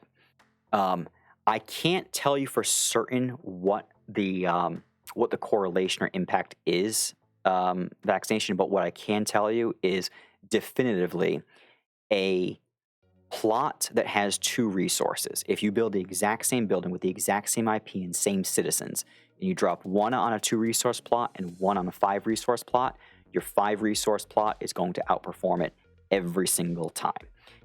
So I don't know exactly what that formula is and to what degree, but I can tell you just based off of my own buildings, I have buildings that are staffed that have the same IP that I cycle citizens back and forth from time to time, and without fail, the buildings that have 4, 5, 6 resources versus 2 or 3 are just always that much more productive and a little more forgiving if your IP or your citizens are a little bit lower. So the higher the resources, you can actually, with your abundance or your resources, make up for a little bit of the ground if you lose bad IP or your citizens. Kevin, yeah, time. Time is a resource. It doesn't appear in the economy or in the marketplace, but man, oh man, time is so critical for collections, for everything. And I think it's Bitcoin Billy has preached time, especially when it comes to office collections. And for another time, we can talk a little bit about corporations and the role that they play in helping to preserve your time when it comes to passive income from offices. I'm glad that helped, vaccination. I don't know exactly what the formula is, but it does make a difference. All right. So we talked about collection cycles and the value of a level 2 versus a value 1 is, a level 2 you collect every 6 days versus a level 1 you collect every 7 days. And where you can see that really come to play here is we built out these tables for you that's going to show you exactly how much more powerful and the long-term yield abilities of each level versus each other. So a level 1 can at most collect 104 times over the course of a year. And that would be if you collected once every 7 days and then you sped up immediately after that, which you normally wouldn't. When the economy's booming, you might. But at most, you're going to be able to collect 104 times, 52 of which would be at your typical tax. These 52 collections would be 50 times as expensive. So this base rate here, the 2.25 Tron, if you were speeding up a level 1 energy, it would cost you a little over 100 Tron. Now, where it gets interesting is when we translate those collections into potential yield, what this is saying is a level 1, at best, you have max yield. You don't speed up, but you hit every single collection exactly on the 7-day mark. You don't have any time slippage. At the most, a level 1 building with perfect IP, perfect citizens, and high resources can produce 225,000 units of energy. For reference, that 225,000 energy, one of my mega energy plants can produce that 225 in 2 weeks. Huge, huge difference. At most, if you speed up, you can produce 520,000 units of energy. So we're going to jump from level 1 all the way to a level 7. And without using speed ups, a level 1 produces 225,000 units of energy at the absolute most. A level 7 produces a little over 8 million units of energy. So one of the best ways you can go about predicting or just kind of modeling things out is don't look at things in terms of what you're going to collect each cycle. If you're building a strategy that's long term, you really actually want to project out what your supply chain's going to have the potential to create and yield for you over the course of a certain period of time. Try to take the long-term view, or at least if you're looking at things in terms of us focus on specific collections, at least have in the back of your mind, yes, a level 2 versus a level 1 doesn't look like it makes that big of a difference. It's another 10% of your potential yield. But over the course of a year, it's 125,000 more units that you could potentially produce over a level 1. So your collection yield is at best 10% more, but your annual yield and your production power is actually 50% more than a level 1. So something to keep in mind. Scotty says, I'm thinking of picking up 2 plots next to one another in a new district. Was thinking it'll be my first opportunity in my price range based off of what we're talking about now. Absolutely, Scotty. It makes, I mean, the thing you have to keep in mind with a new district opening is the district owner, right? It's going to be tough because both of the newer districts are folks that are brand new to the community. So hopefully they reach out to other district owners and they feel comfortable asking questions. And if they don't, it'll be okay because there are plenty of veterans in the community that are going to buy land in their district and they're going to help bring that along. But bang for the buck, we talked about like land is cheap because it's cheap and nobody wants it. That rule gets thrown out the door with district openings. If you can pick up a plot of land for 300 Tron, drop an industrial on it, and who cares what the yield is? It's 300 Tron. Use it when you outgrow it, sell it, flip it, do whatever you want, hold it, and use it for something else. You can't go wrong at 300. It's impossible for me if somebody came into the community tomorrow and said, Baba, should I buy land in your district or should I wait until the new district opens? Unless you're going to build a custom building or unless you are so hell-bent on being part of 214, thank you, it doesn't make sense. But in the long term, that 300 Tron plot might not make as much sense as the 5,000 Tron plot. And that's the thing to keep in mind. How bad is the bot situation? It's not good. We've had some openings that have gone much smoother than others. The district opening for 225 had no bots whatsoever. The district opening for 214, 216, 261, pretty much every district before 225 got hit really, really hard. You're going to see resource plots are going to get purchased first. They're going to get purchased by bots. The bots are going to flip them to somebody else. Prearranged deals. It's not great. MCP needs to look into something about the openings. We've talked to them a lot about the land rush concept is actually really, really, really bad for a district long term. Because what happens is instead of people going and buying strategically and saying, okay, I'm going to pick out specifically this 2x2 site and this 2x2 site, people just start rushing in and buying the first plot of land they can because it's so cheap.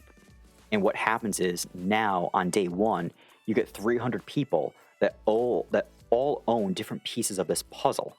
And then everybody plays the game of swapping land, or, okay, I'm going to jack the price up 5 times and sell it to somebody else so I can make my profit. It's all on the up and up. But if I'm opening a brand new district, what I would actually really love is some type of auction process for each plot of land, so that a bot has to actually go and bid on every single plot, and they can be outbid. And B, if I get somebody like Kevin or Sebaseek or Scotty that comes in and says, hey, I really, really want to build a mega industrial specifically right here, they can go in and they can bid on those 4 plots of land. And they're going to have to bid a little bit more than they would if they just clicked and bought it. But it's good for me because maybe I get more revenue. MCP gets more revenue for the land.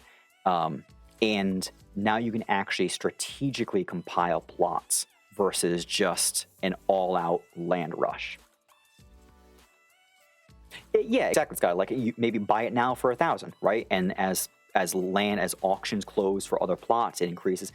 There's a lot of complex mechanics that would be involved, but the point is, the land rush concept, while it's exciting, is like that was what kept me awake the night before my district opened. Was I know I have no control, and I know that nobody else has control. Like, it's just going to be a free for all, and that's not great. All right. Great questions. So this is how you can identify and quantify the annual production capacity of each building. So we have this for every single type of building and for every single material that building produces. So energy and water buildings, those plants, they only produce one thing. That's straightforward. But when we get to industrial, again, same thing repeats. What sectors are going to help? What sectors are going to hurt? Strength and endurance citizens instead of endurance and agility citizens. And now, when we dive into what buildings are available, you see similar stuff. The material components and requirements for an industrial are different from an energy. They're different from a production. So it's critical that you look into that. But then we also get into wood, right? So a smelter plant can produce either wood or metal. We have that here. So you can look at, again, what it's going to cost to produce metal, both in terms of capital for collections, as well as the materials. So producing metal from a level 1 is going to require 0.00075 Ethereum, 600 energy, and 50 water. But if you opt to instead produce wood, it's going to cost less in Ethereum, and you only need half the resources for energy and water, 325 versus 650. So this should, again, help you plan out what should you produce and actually simulate out what your potential profit and loss might look like for those productions. We go through everything here. So every single material, wood, sand, metal, stone, going to production. We've got your bricks, your glass, your steel, only available to be constructed and produced on Ethereum. And the same thing with concrete, only available to be produced on Tron. Factory is a blind side. I don't have any information about appliances and stuff like that, so that'll come at another point. And then every other building is here as well. So again, what's required to build each of these buildings, the purpose that they serve. There's some pro tips in here about the importance of a business center. You can actually get away with building in any district. Whereas a district office, you really want to make sure you build it in a district that has a healthy fund. Residential jumps into something a little bit different because it's a different setup, but this talks a lot more about the requirements to breed, right? So in a level 1, you need 1 male and 1 female, and it produces one citizen, and here's what it requires in energy and water. Oh, Max, we don't have Ethereum and Tron costs. Oh, this is what Andy was talking about, this gap. All right, we're going to figure this out, and we'll populate that. And it gets into, so for each of these buildings, which building is best for which traits. So everything you need to know about breeding to start is right here. Commercials here, municipals here, trade centers, all that stuff. And then the last thing is we did layer in at the very end, we've just added transportation buildings, which we really don't know a heck of a lot about, but it is here. So you understand what the material costs are, how you can, where it can be built, what the requirements are, the upkeep for different materials, your bus stops, all that good stuff is here. So building and construction guide should become the new player's best friend, and even the veterans out there. This is the page that usually gets hit the most often by members of the community.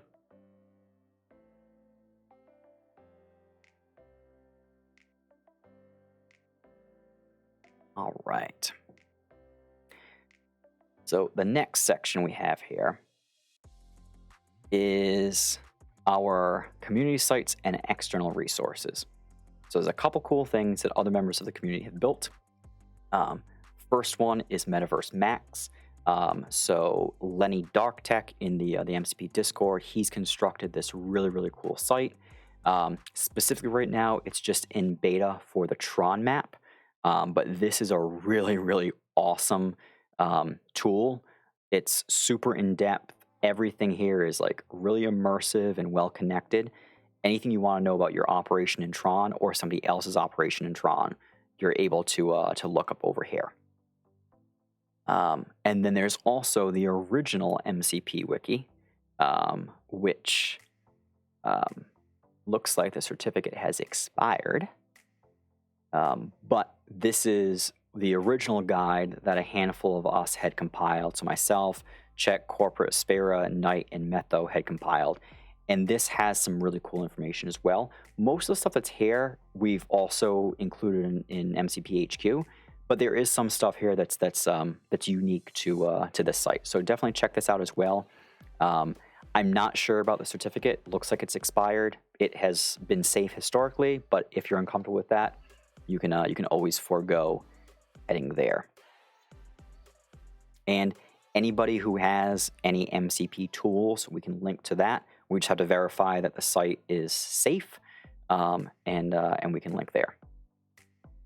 And the last part of the site here is, I think, one of the more exciting parts, because it provides us with an opportunity that we've never had before, which is get your thoughts out there to the community without having to post them in Discord. So we've developed this blog, and the blog is not updated daily, but we do post stuff. Myself, Eric has submitted some stuff, but we've got a handful of different articles in there, ranging from a recap of the AMAs to some editorials, what ifs. Eric's article here about the factory, MCP actually read it and is adopting a good chunk of what he had proposed. So it's an awesome opportunity for us to share our thoughts. We know the MCP team reads the blog. We know that it's a great thought starter. So if you're ever looking for something to do in between collections, the blog is awesome. I'd say take a look, read through. The AMAs themselves are I think these posts are really important, because it's going to allow you to look back at what questions the community has asked in each of these AMA sessions with the developers on Discord, what was asked, what their answers were, all that stuff. So every time we have an AMA, it's amazing because we get a chance to chat with the MCP team. Usually within 24 to 48 hours, we're able to take everything that was said on Discord, get it up onto HQ, and make it available in a fairly easy to digest format. We've also compiled stuff here so that if you're coming in, you've got an easy way to look at what Mega World is via all the different chapters that they've published. So all the questions that were asked about avatars and vehicles are here. Here's the question. Here's MCP's answer. Here's a little commentary from myself specifically on how I feel about the answer, what it means, all that good stuff. So we have the 3 AMAs that have been done so far are all captured here. We've got the one from October, we have the one from September, and then there is another one, I believe, from July. They're all there. Editorials on staking. We started to do some community profiles, so if you want to get to know some of the folks in the community, Slats and Jericho have some stuff here. Jericho's story specifically is really awesome. He started with like 10 Tron and just bartered and swapped his way, and he now has a level 6 mixer, which is really, really awesome. Some cool stuff here. So check this out. I do actually have an editorial here on District 233, which is the one that was just won at auction. I personally read it. It will give you good context on that district and some of the opportunities and challenges that that new owner is going to face. Vaccination asks, any suggestions for district owners to improve the district funds? Absolutely. And Repin, thank you for the follow. I appreciate that. Yeah, so district fund. There's a couple different approaches you can take. The best way that I know how is going to be, what you really have to do is you have to incentivize high-level construction upgrades. People buying plots of land it doesn't help your district fund. People building level 1 buildings, upgrading to level 2, it doesn't move the needle at all. You really need a bunch of level 4, level 5, level 6, and level 7 upgrades. When you have somebody construct a mega, I forget, even if you have like 0% construction taxes, I want to say that your cut as the owner is going to be about 0.3 Ethereum in total from level 1 to level 7 in tax revenue that you get. And I think that the district fund would get about, if I do my math right, around 0.5, 0.6 Ethereum. So even at 0%, it's about scale. It's about getting a bunch of people to build mega buildings, or at the bare minimum level 6s. That's going to be your best bet. And when you think about taxes, we talked about this on the last stream. Joe asked a question about district owners and tax policies. When you raise taxes, for every dollar that somebody spends in additional taxes, only 17 cents of that additional dollar goes in your pocket, and only 25 cents of that dollar goes to your district fund. So right out of the gate, like 2/3 of that increase, of that extra dollar somebody's going to spend in your district, gets exported out to MCP and to the global fund. So raising your construction taxes actually doesn't really help you as much as it helps the global fund and MCP. So I would stick with very low construction taxes, and then as the economy starts to evolve and the price of mega increases, and in turn with the price of mega increasing, the market value of materials increases as well. That's when I would look to bring your production taxes down super, super, super low. Because what you want to try to do is you want to incentivize somebody to speed collect. And again, speed collects aren't going to happen necessarily in a level 1. You need those level 7s, because not only are you going to get a bunch of revenue for your fund from their construction, but if you can get them speeding up, they're going to collect regularly daily, and they're going to speed up daily. And those speed ups, if you have a handful of mega buildings speeding up every day, not only are you going to notice it in your own personal revenue, but your tax, your district fund is going to go up as well. Reppin, how often do I allow you guys to tap into my MCP wisdom?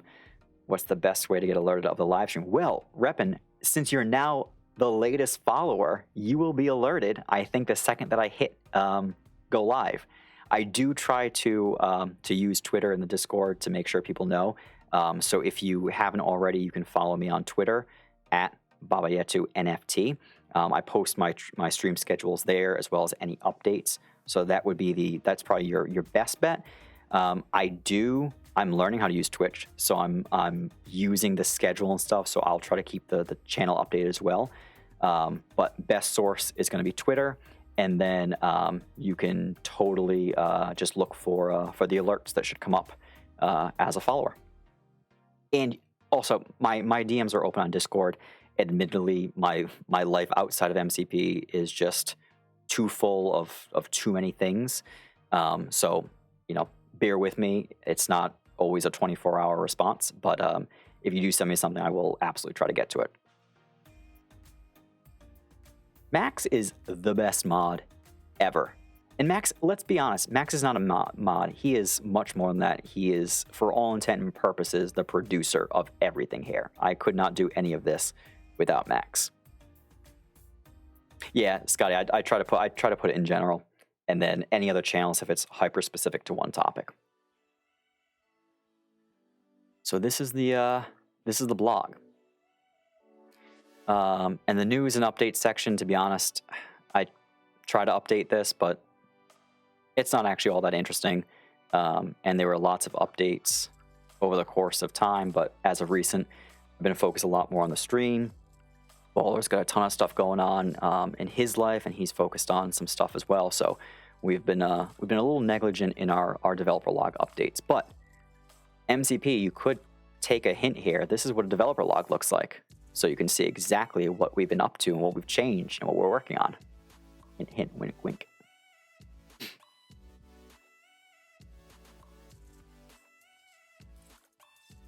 Oh yeah, right. And repping the streams that we've done previously should be available for playback too. Yep. And feel free, reach out if you have any questions. I'm hoping that honestly the majority of my streams, while they're going to focus on a specific topic, I really hope that there's actually a lot of questions that do come into chat, even if they're not related to the topic of the stream, because that's the best way to get content out there that's going to be impactful not just for you, but for other people as well, is ask questions.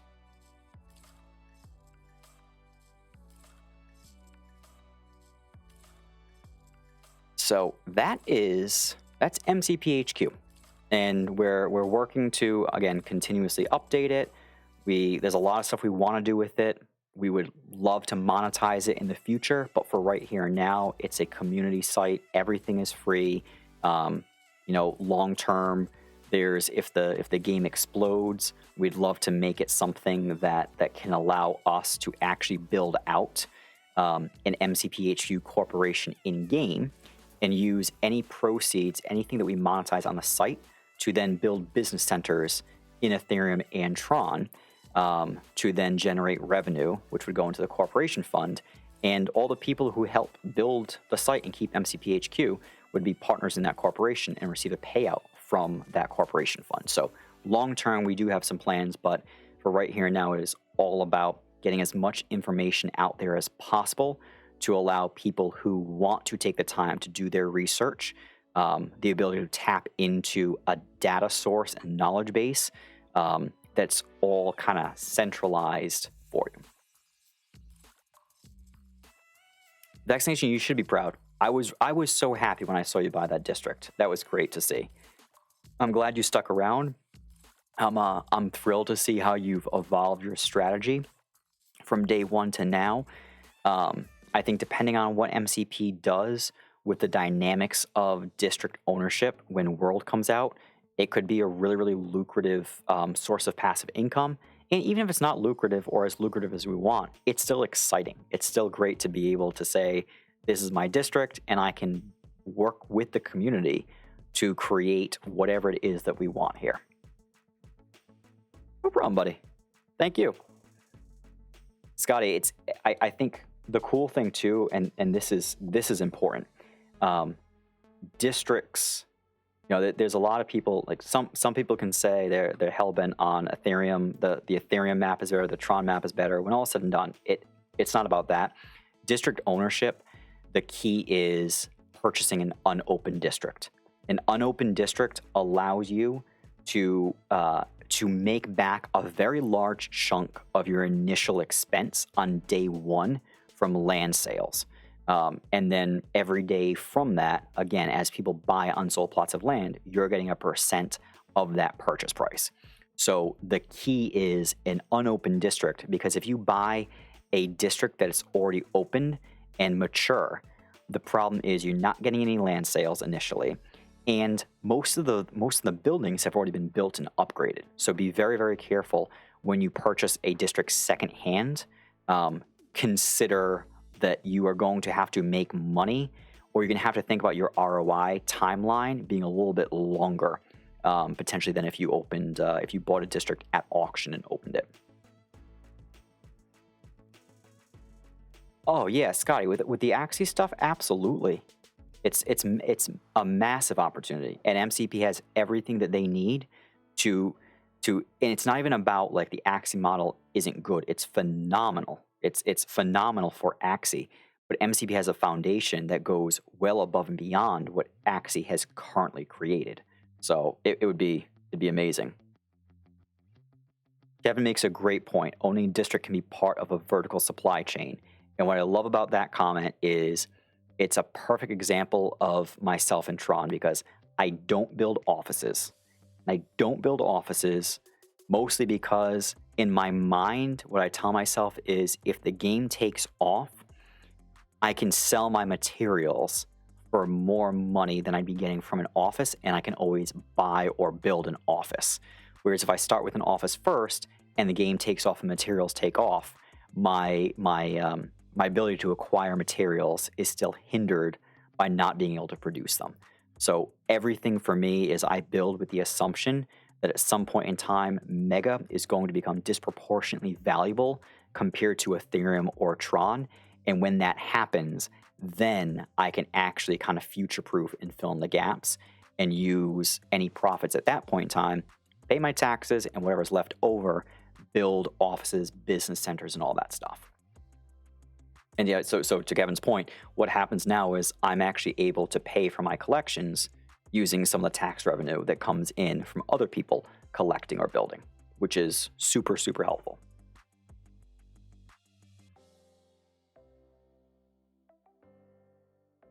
Yeah, Sky, I think with Mega World, it does have to be accessible, right? It has to be accessible and it has to be free.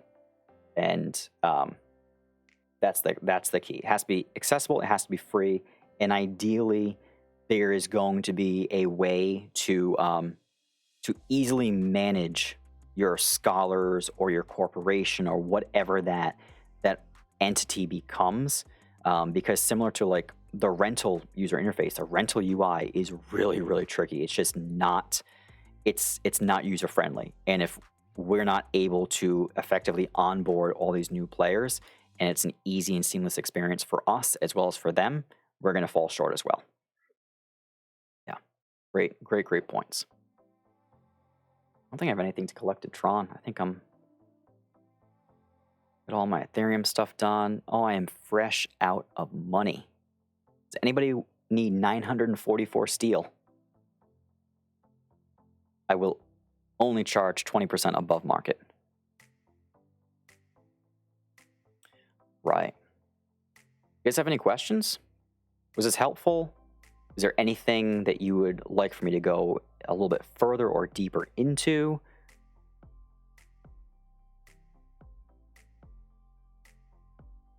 Yeah, vaccination. There are going to be other projects that kind of try to copy and paste when MCP is done. It's gonna be important that when all is said and done, their marketing kicks in at a time when we can onboard a lot of players, especially lower budget players, if the price of crypto is still this high, but also really reinforce the fact that this is not a game that just popped up. This is a game that's been in development for 3 years. It's a proven track record of consistent and constant development of a growing player base, of a game and a developer team that has stopped to build stuff the right way for the long term versus just hurrying and rushing to build a whole bunch of stuff. And they could have very easily thrown a whole bunch of dollars at marketing for the Mega token to ride the wave of play to earn games and tokens, and then again with the metaverse craze, and they haven't done that to their credit. I know it's frustrating to a lot of people. I personally really respect and applaud it, because that's the easy way. It doesn't guarantee long-term success. And what I want to see as somebody who's investing in this game, more so than anything, forget about financially, but emotionally, I want to make sure this game is still around and viable 2 years, 5 years, 10 years, 20 years, because I don't want to be working my job anymore. I want to be doing this. I want to be spending every single day streaming with you guys. And that's not possible if MCP does something to pump up the economy in an unsustainable fashion. Yeah, the Ronin wall, and yep, it's a huge difference. Not needing crypto, there's the obstacles and barriers to entry have been almost all but removed. Oh, I'd love to retire at 42. I'd love to retire now. Wishful thinking. Wishful thinking. Maybe, maybe not. Yeah, Scotty, so I don't know too much about Axie. I respect the hell out of the team and what they've built and the community and the culture. Like it's phenomenal. If you guys ever get a chance, go on Twitter and check out like anything that's like hashtag Axie scholarships and stuff like that, because the stories that come out of there are just they're heartwarming above and beyond anything else. And it's a phenomenal proof for just how play to earn gaming can transform our globe. It's an opportunity to legitimately create an entire economy around gaming that is sustainable, that is fun. It's really cool stuff. Yeah, it would be cool, Ken, right? The transportation between districts and between worlds. It will be interesting to see how MCP brings world to life in a way that makes citizens or avatars or people need and actually want to travel to a whole bunch of different places. You got 50 scholars vaccination? That's phenomenal. That's amazing. Yeah, so you gotta when you come in to the Discord and MCP's talking, we gotta share those stories. You, Vitali, Blue, Slats. I think Scotty. Did you mention you've got? I forget if it was Scotty or Andy. Somebody was talking to me. They've got scholars too. It's just. We have to. It's such a feel-good story, and it's a win-win for literally everybody. We should be talking about it constantly. We should be pushing for it. It should literally be the thing that's always on our brain. Reppin asks, what do you think the future is to ensure fair district owners? There seems to be some people upset with volatile tax hikes. Yeah, great question. I think the concept of fair and decentralized is what people struggle with a lot, and therefore the fairness might not be able to be enforced. However, if people stop, and it's tricky, and that's one of the reasons why MCPHQ exists and why these streams exist, because if we can gradually educate people, especially the newcomers to the community, on what to look for, what questions to ask, how to gut check their strategy, what are some of the pitfalls, what are some of the mistakes that we've made when we started, you can start to make decisions earlier on that are more focused on the long term versus the short term.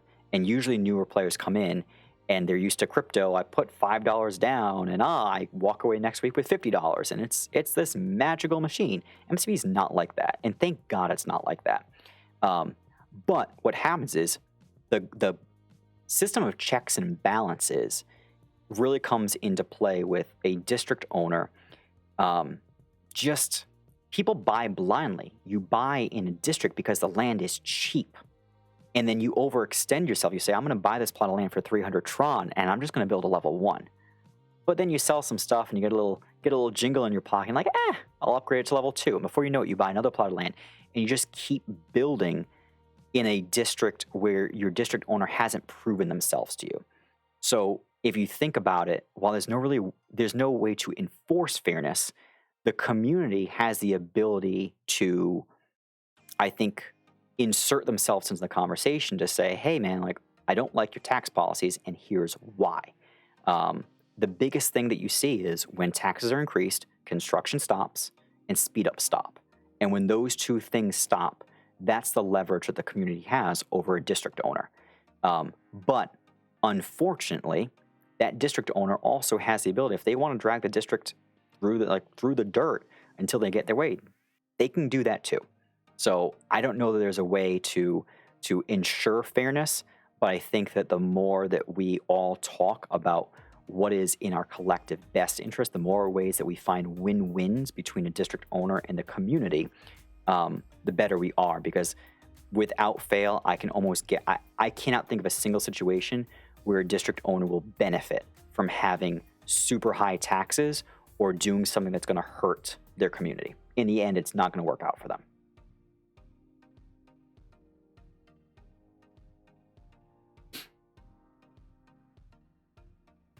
$30 from the Philippines and $20 from Nepal. Oh, that's great. That's awesome. A football league instead of an airport. Yeah, that would be cool. I think there's a lot of stuff they're going to be able to do with stuff that has utility and functionality when it comes to entertainment and the stuff to do within Mega World besides just the stuff that you would do to make money or mine world, Mega, all that stuff. Yeah, Scotty, it's like there's no real the limit is you can only spend. So I'll bring it up on the screen so you can see. As a district owner, there actually are guardrails in place, both good and bad. So I have to, when I set taxes here, I have to use 100 points across all my sectors. I can't drop everything down to 0%, which I actually don't like. I would love to have a district that is nothing but 5% right there. But I have to use 100 points, and therefore what you will see is my commercial tax and my energy tax are inflated to allow me to have a very, very low production and citizen collection tax. Same thing on construction upgrades, 5% across the board. But the problem is I've got 5, 5, 5, 5. I got to have 80 somewhere, and the 80 right now is sitting with municipal. So I can't bring it below this, but I also can't max everything to 100% because I only have 300 points to use for my production taxes and 400 to use for my construction.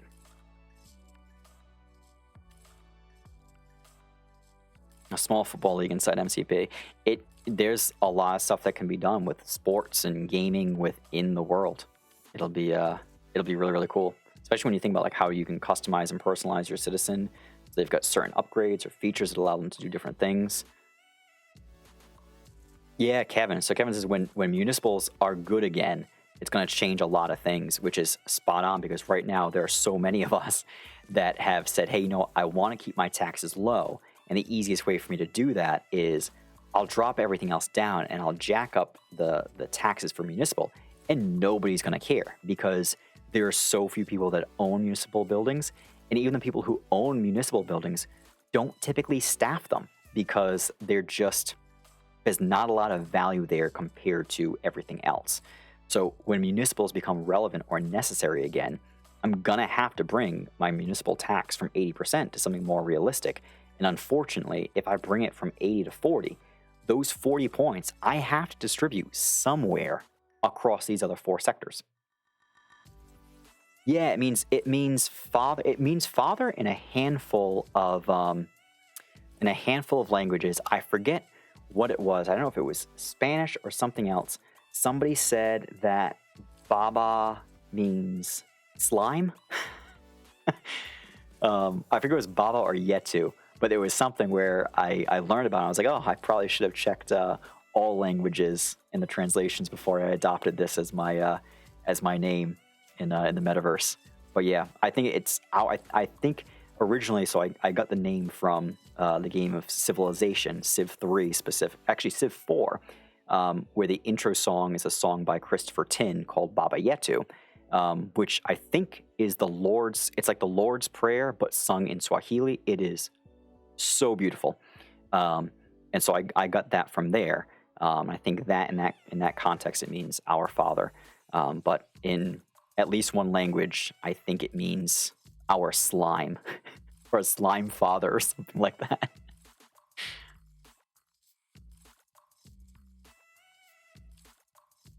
What do you guys...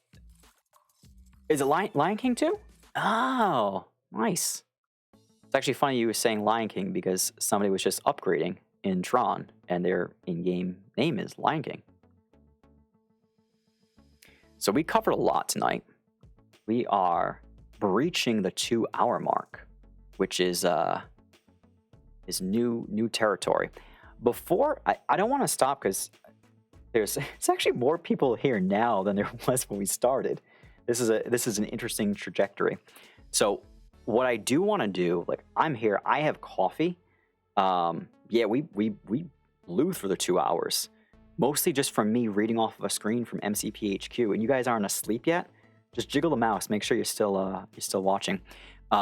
We do have the district opening in a couple days, And I'm definitely not going to have time to write a guide on that district. Maybe we spend a little time right now. We'll jump to the district. We'll check it out. And I'll share some thoughts and ideas. If anybody has questions, you can ask them.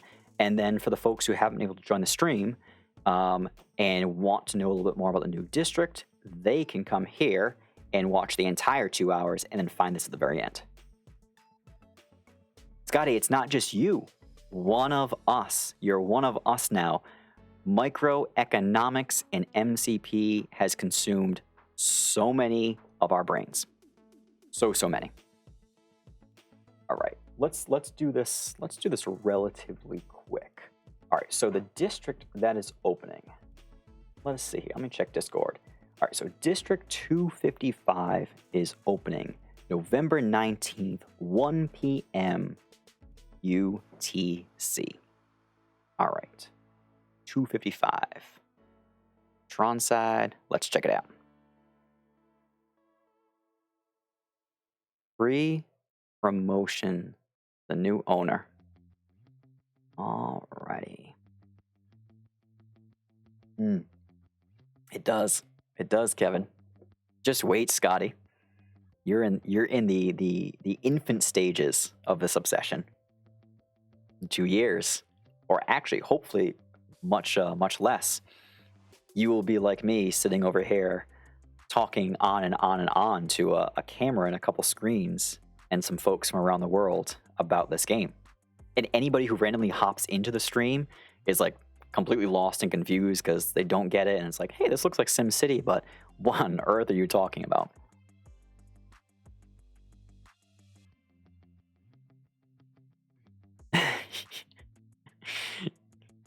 Get a better strategy with your wife's significant other now. All right, so 225. Let's check this out. Not 225, 255.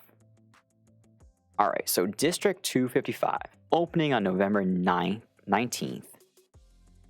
It looks like taxes are set at 50%, but I don't know if they have adjusted the taxes. So, first thing, before I made any kind of a substantial investment in this district, I would want to see where taxes net out. Because at this point, construction taxes at 50%, it's not going to be cost prohibitive for level 1s or level 2s. As you start to get up to level 3 and beyond, it's going to make a big difference. You're talking about a substantially larger price tag to build a mega in a 50% construction tax district than a 25, 10, 5% construction tax. Production tax, not all that concerned about. The only production tax that worries me when it's high at this point in the stage in the economy is really residential and the citizens tax, because citizens actually, they do cost a decent chunk to breed. And therefore, when that tax is higher, especially when the economy is a little bit slower like it is right now on the Tron side, that can really eat away at your margins. So if I'm looking residential, I'm immediately not concerned, but I want to ask some follow-up questions to this owner, and I'd love to know what the plan is going to be for taxes. An informed and enlightened district owner is always going to be helpful, not just for the near term, but also for the long term. Initial land prices are at 50%. I'm going to take a wild guess, and just based off of this, it looks like everything is at the default. So the new owner probably has not changed. I don't know. You might not know how to change it. If you watch this or if you're listening, shoot me a message. I'd be happy to answer any questions. But 50% initial land prices, what this means is the land price is going to go up pretty quick. So when people buy a plot, the surrounding plots are going to increase, and they're going to increase pretty quickly. And because this is a smaller district and it's got 841 plots, that's going to mean that there's not going to be as many cheap plots in this district for the opening as there would be in a district that has 2,000 plots, or in a district of this size where the initial land prices are at 10% instead of 50%. So something to watch out for is price of land is going to go up quickly in this district, which at the beginning is not really going to matter. The question is going to be, can this new owner bring enough to the table and bring a vision that's going to drive somebody to not just buy the land when it's at 300, 500, 1,000 Tron, but sometime midday after the opening, the remaining plots of land are going to be 2, 3, 4, 5, 6, 7,000 Tron. Are they going to be able to bring enough value to the table to get somebody to say, yeah, you know what, I'm going to go into District 255 and spend 5,000 Tron on this plot? That's ultimately going to be the biggest question. You'll see a lot of Joe's district.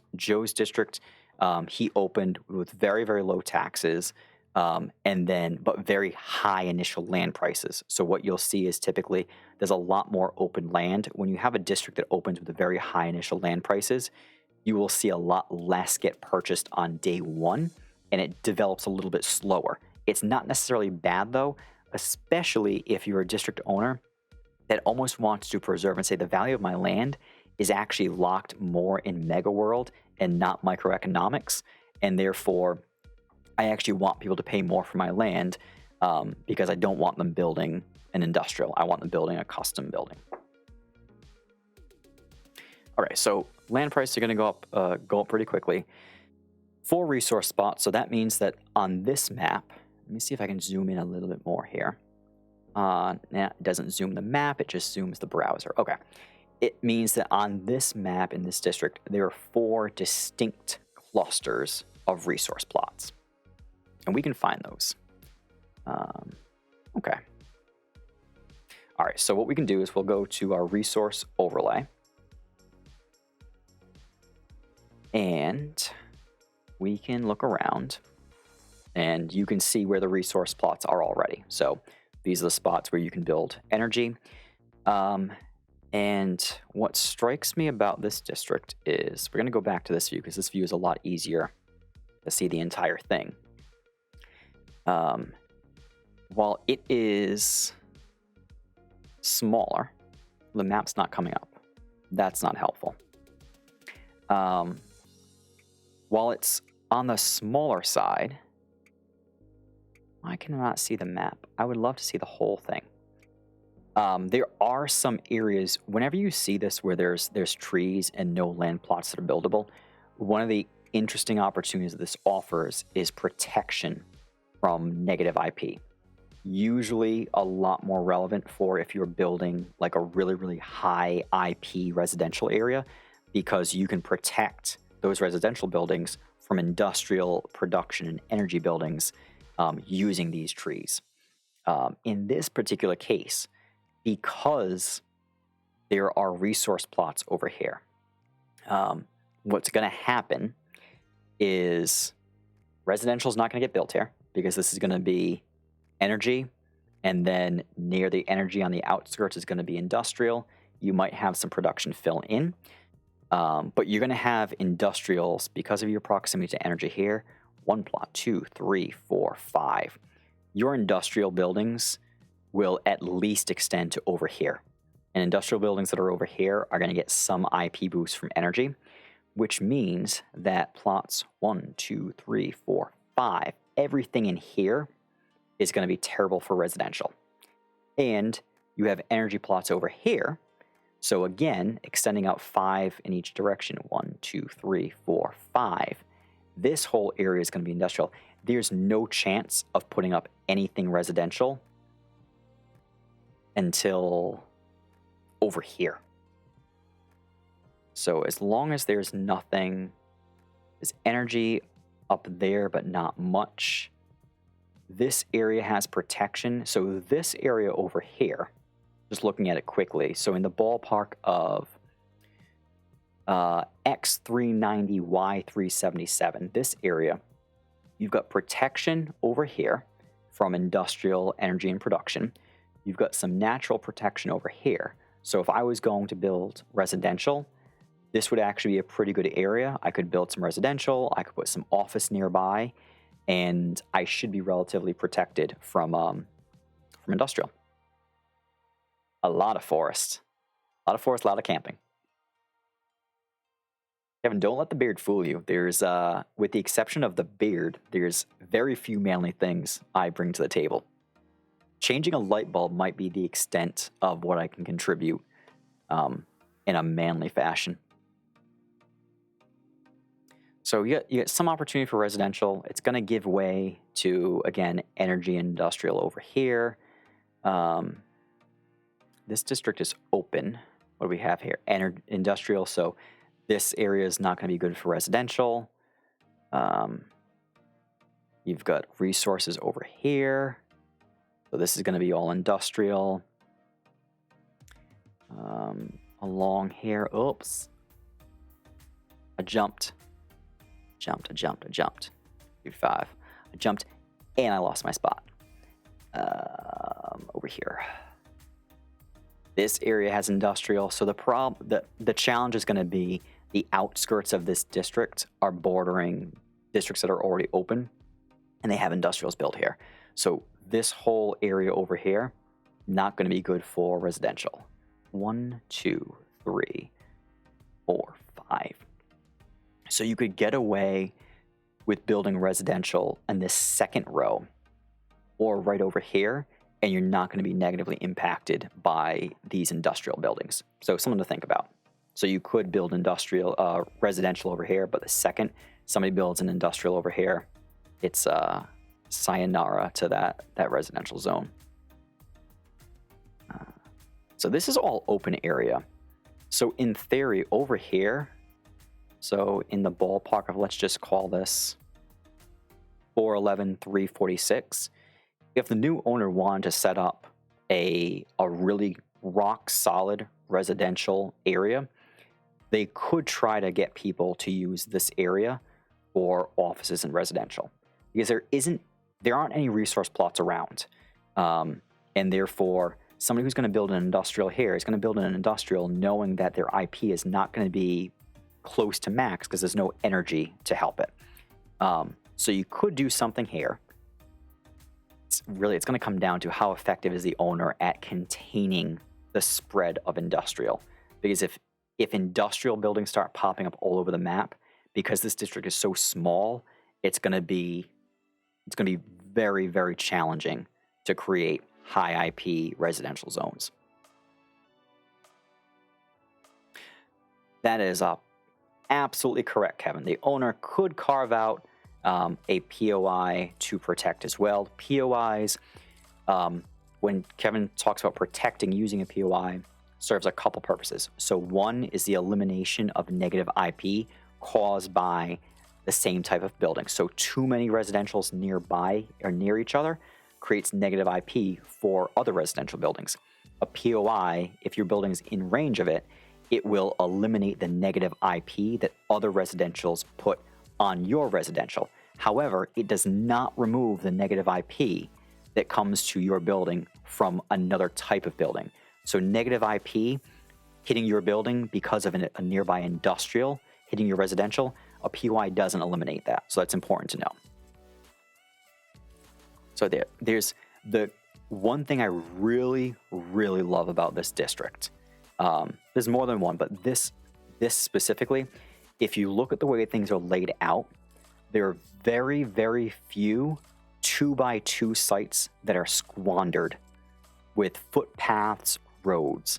So there is phenomenal opportunity here, not just for very, very large custom buildings, because you've got lots of 2x3s, 2x4s, 2x6s here. Landmark POIs would work insanely well here because you don't have a lot of land or sites that will get lost to crisscrossing diagonal footpaths. Yeah, that guy Baba had a pretty good idea with those POIs. So I really love this district for the ability for somebody to build POIs and create very, very rich zones to not only dissuade people from building incorrectly there, but also to maximize the impact of that area. And you do have a lot of stuff here. So this owner could, if they jumped on it early enough and they provide the information to the community, they could really make this a kick-ass residential and office area, specifically Usually, a district owner is not going to want you to build lots of local offices. It's going to be business centers. But business centers and residential buildings here would be really, really good because we don't have any energy nearby. We've got energy over here. So this section over here, I have to keep remembering to put waypoints here. So 433.69. This area is going to be in energy and industrial. The trick with this is, with it being, actually, I should yeah, I'm still in 255. With this being, all right, so we're now in District 228. With it being a smaller district, the tricky part is the less plots that there are in the district, and the higher the ratio of resource plots to total plots, that means that there's a greater likelihood that any plot you click on, you're going to be in proximity to a resource, which is great for industrial. It's terrible. It's a terrible, terrible, bad, horrible, the worst news for residential.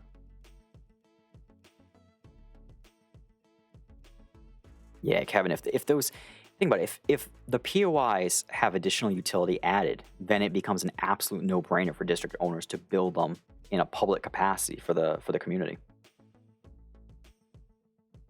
Scotty asks, do districts typically sell out? They don't. So districts themselves do sell out because there are only 55 of them. But the land in a district will not sell out. And the best example I can give you there is, I think 214 is not the largest. It's close to the largest. And it's, I think, there might be only like one, I think 257 and 258 are close to being sold out.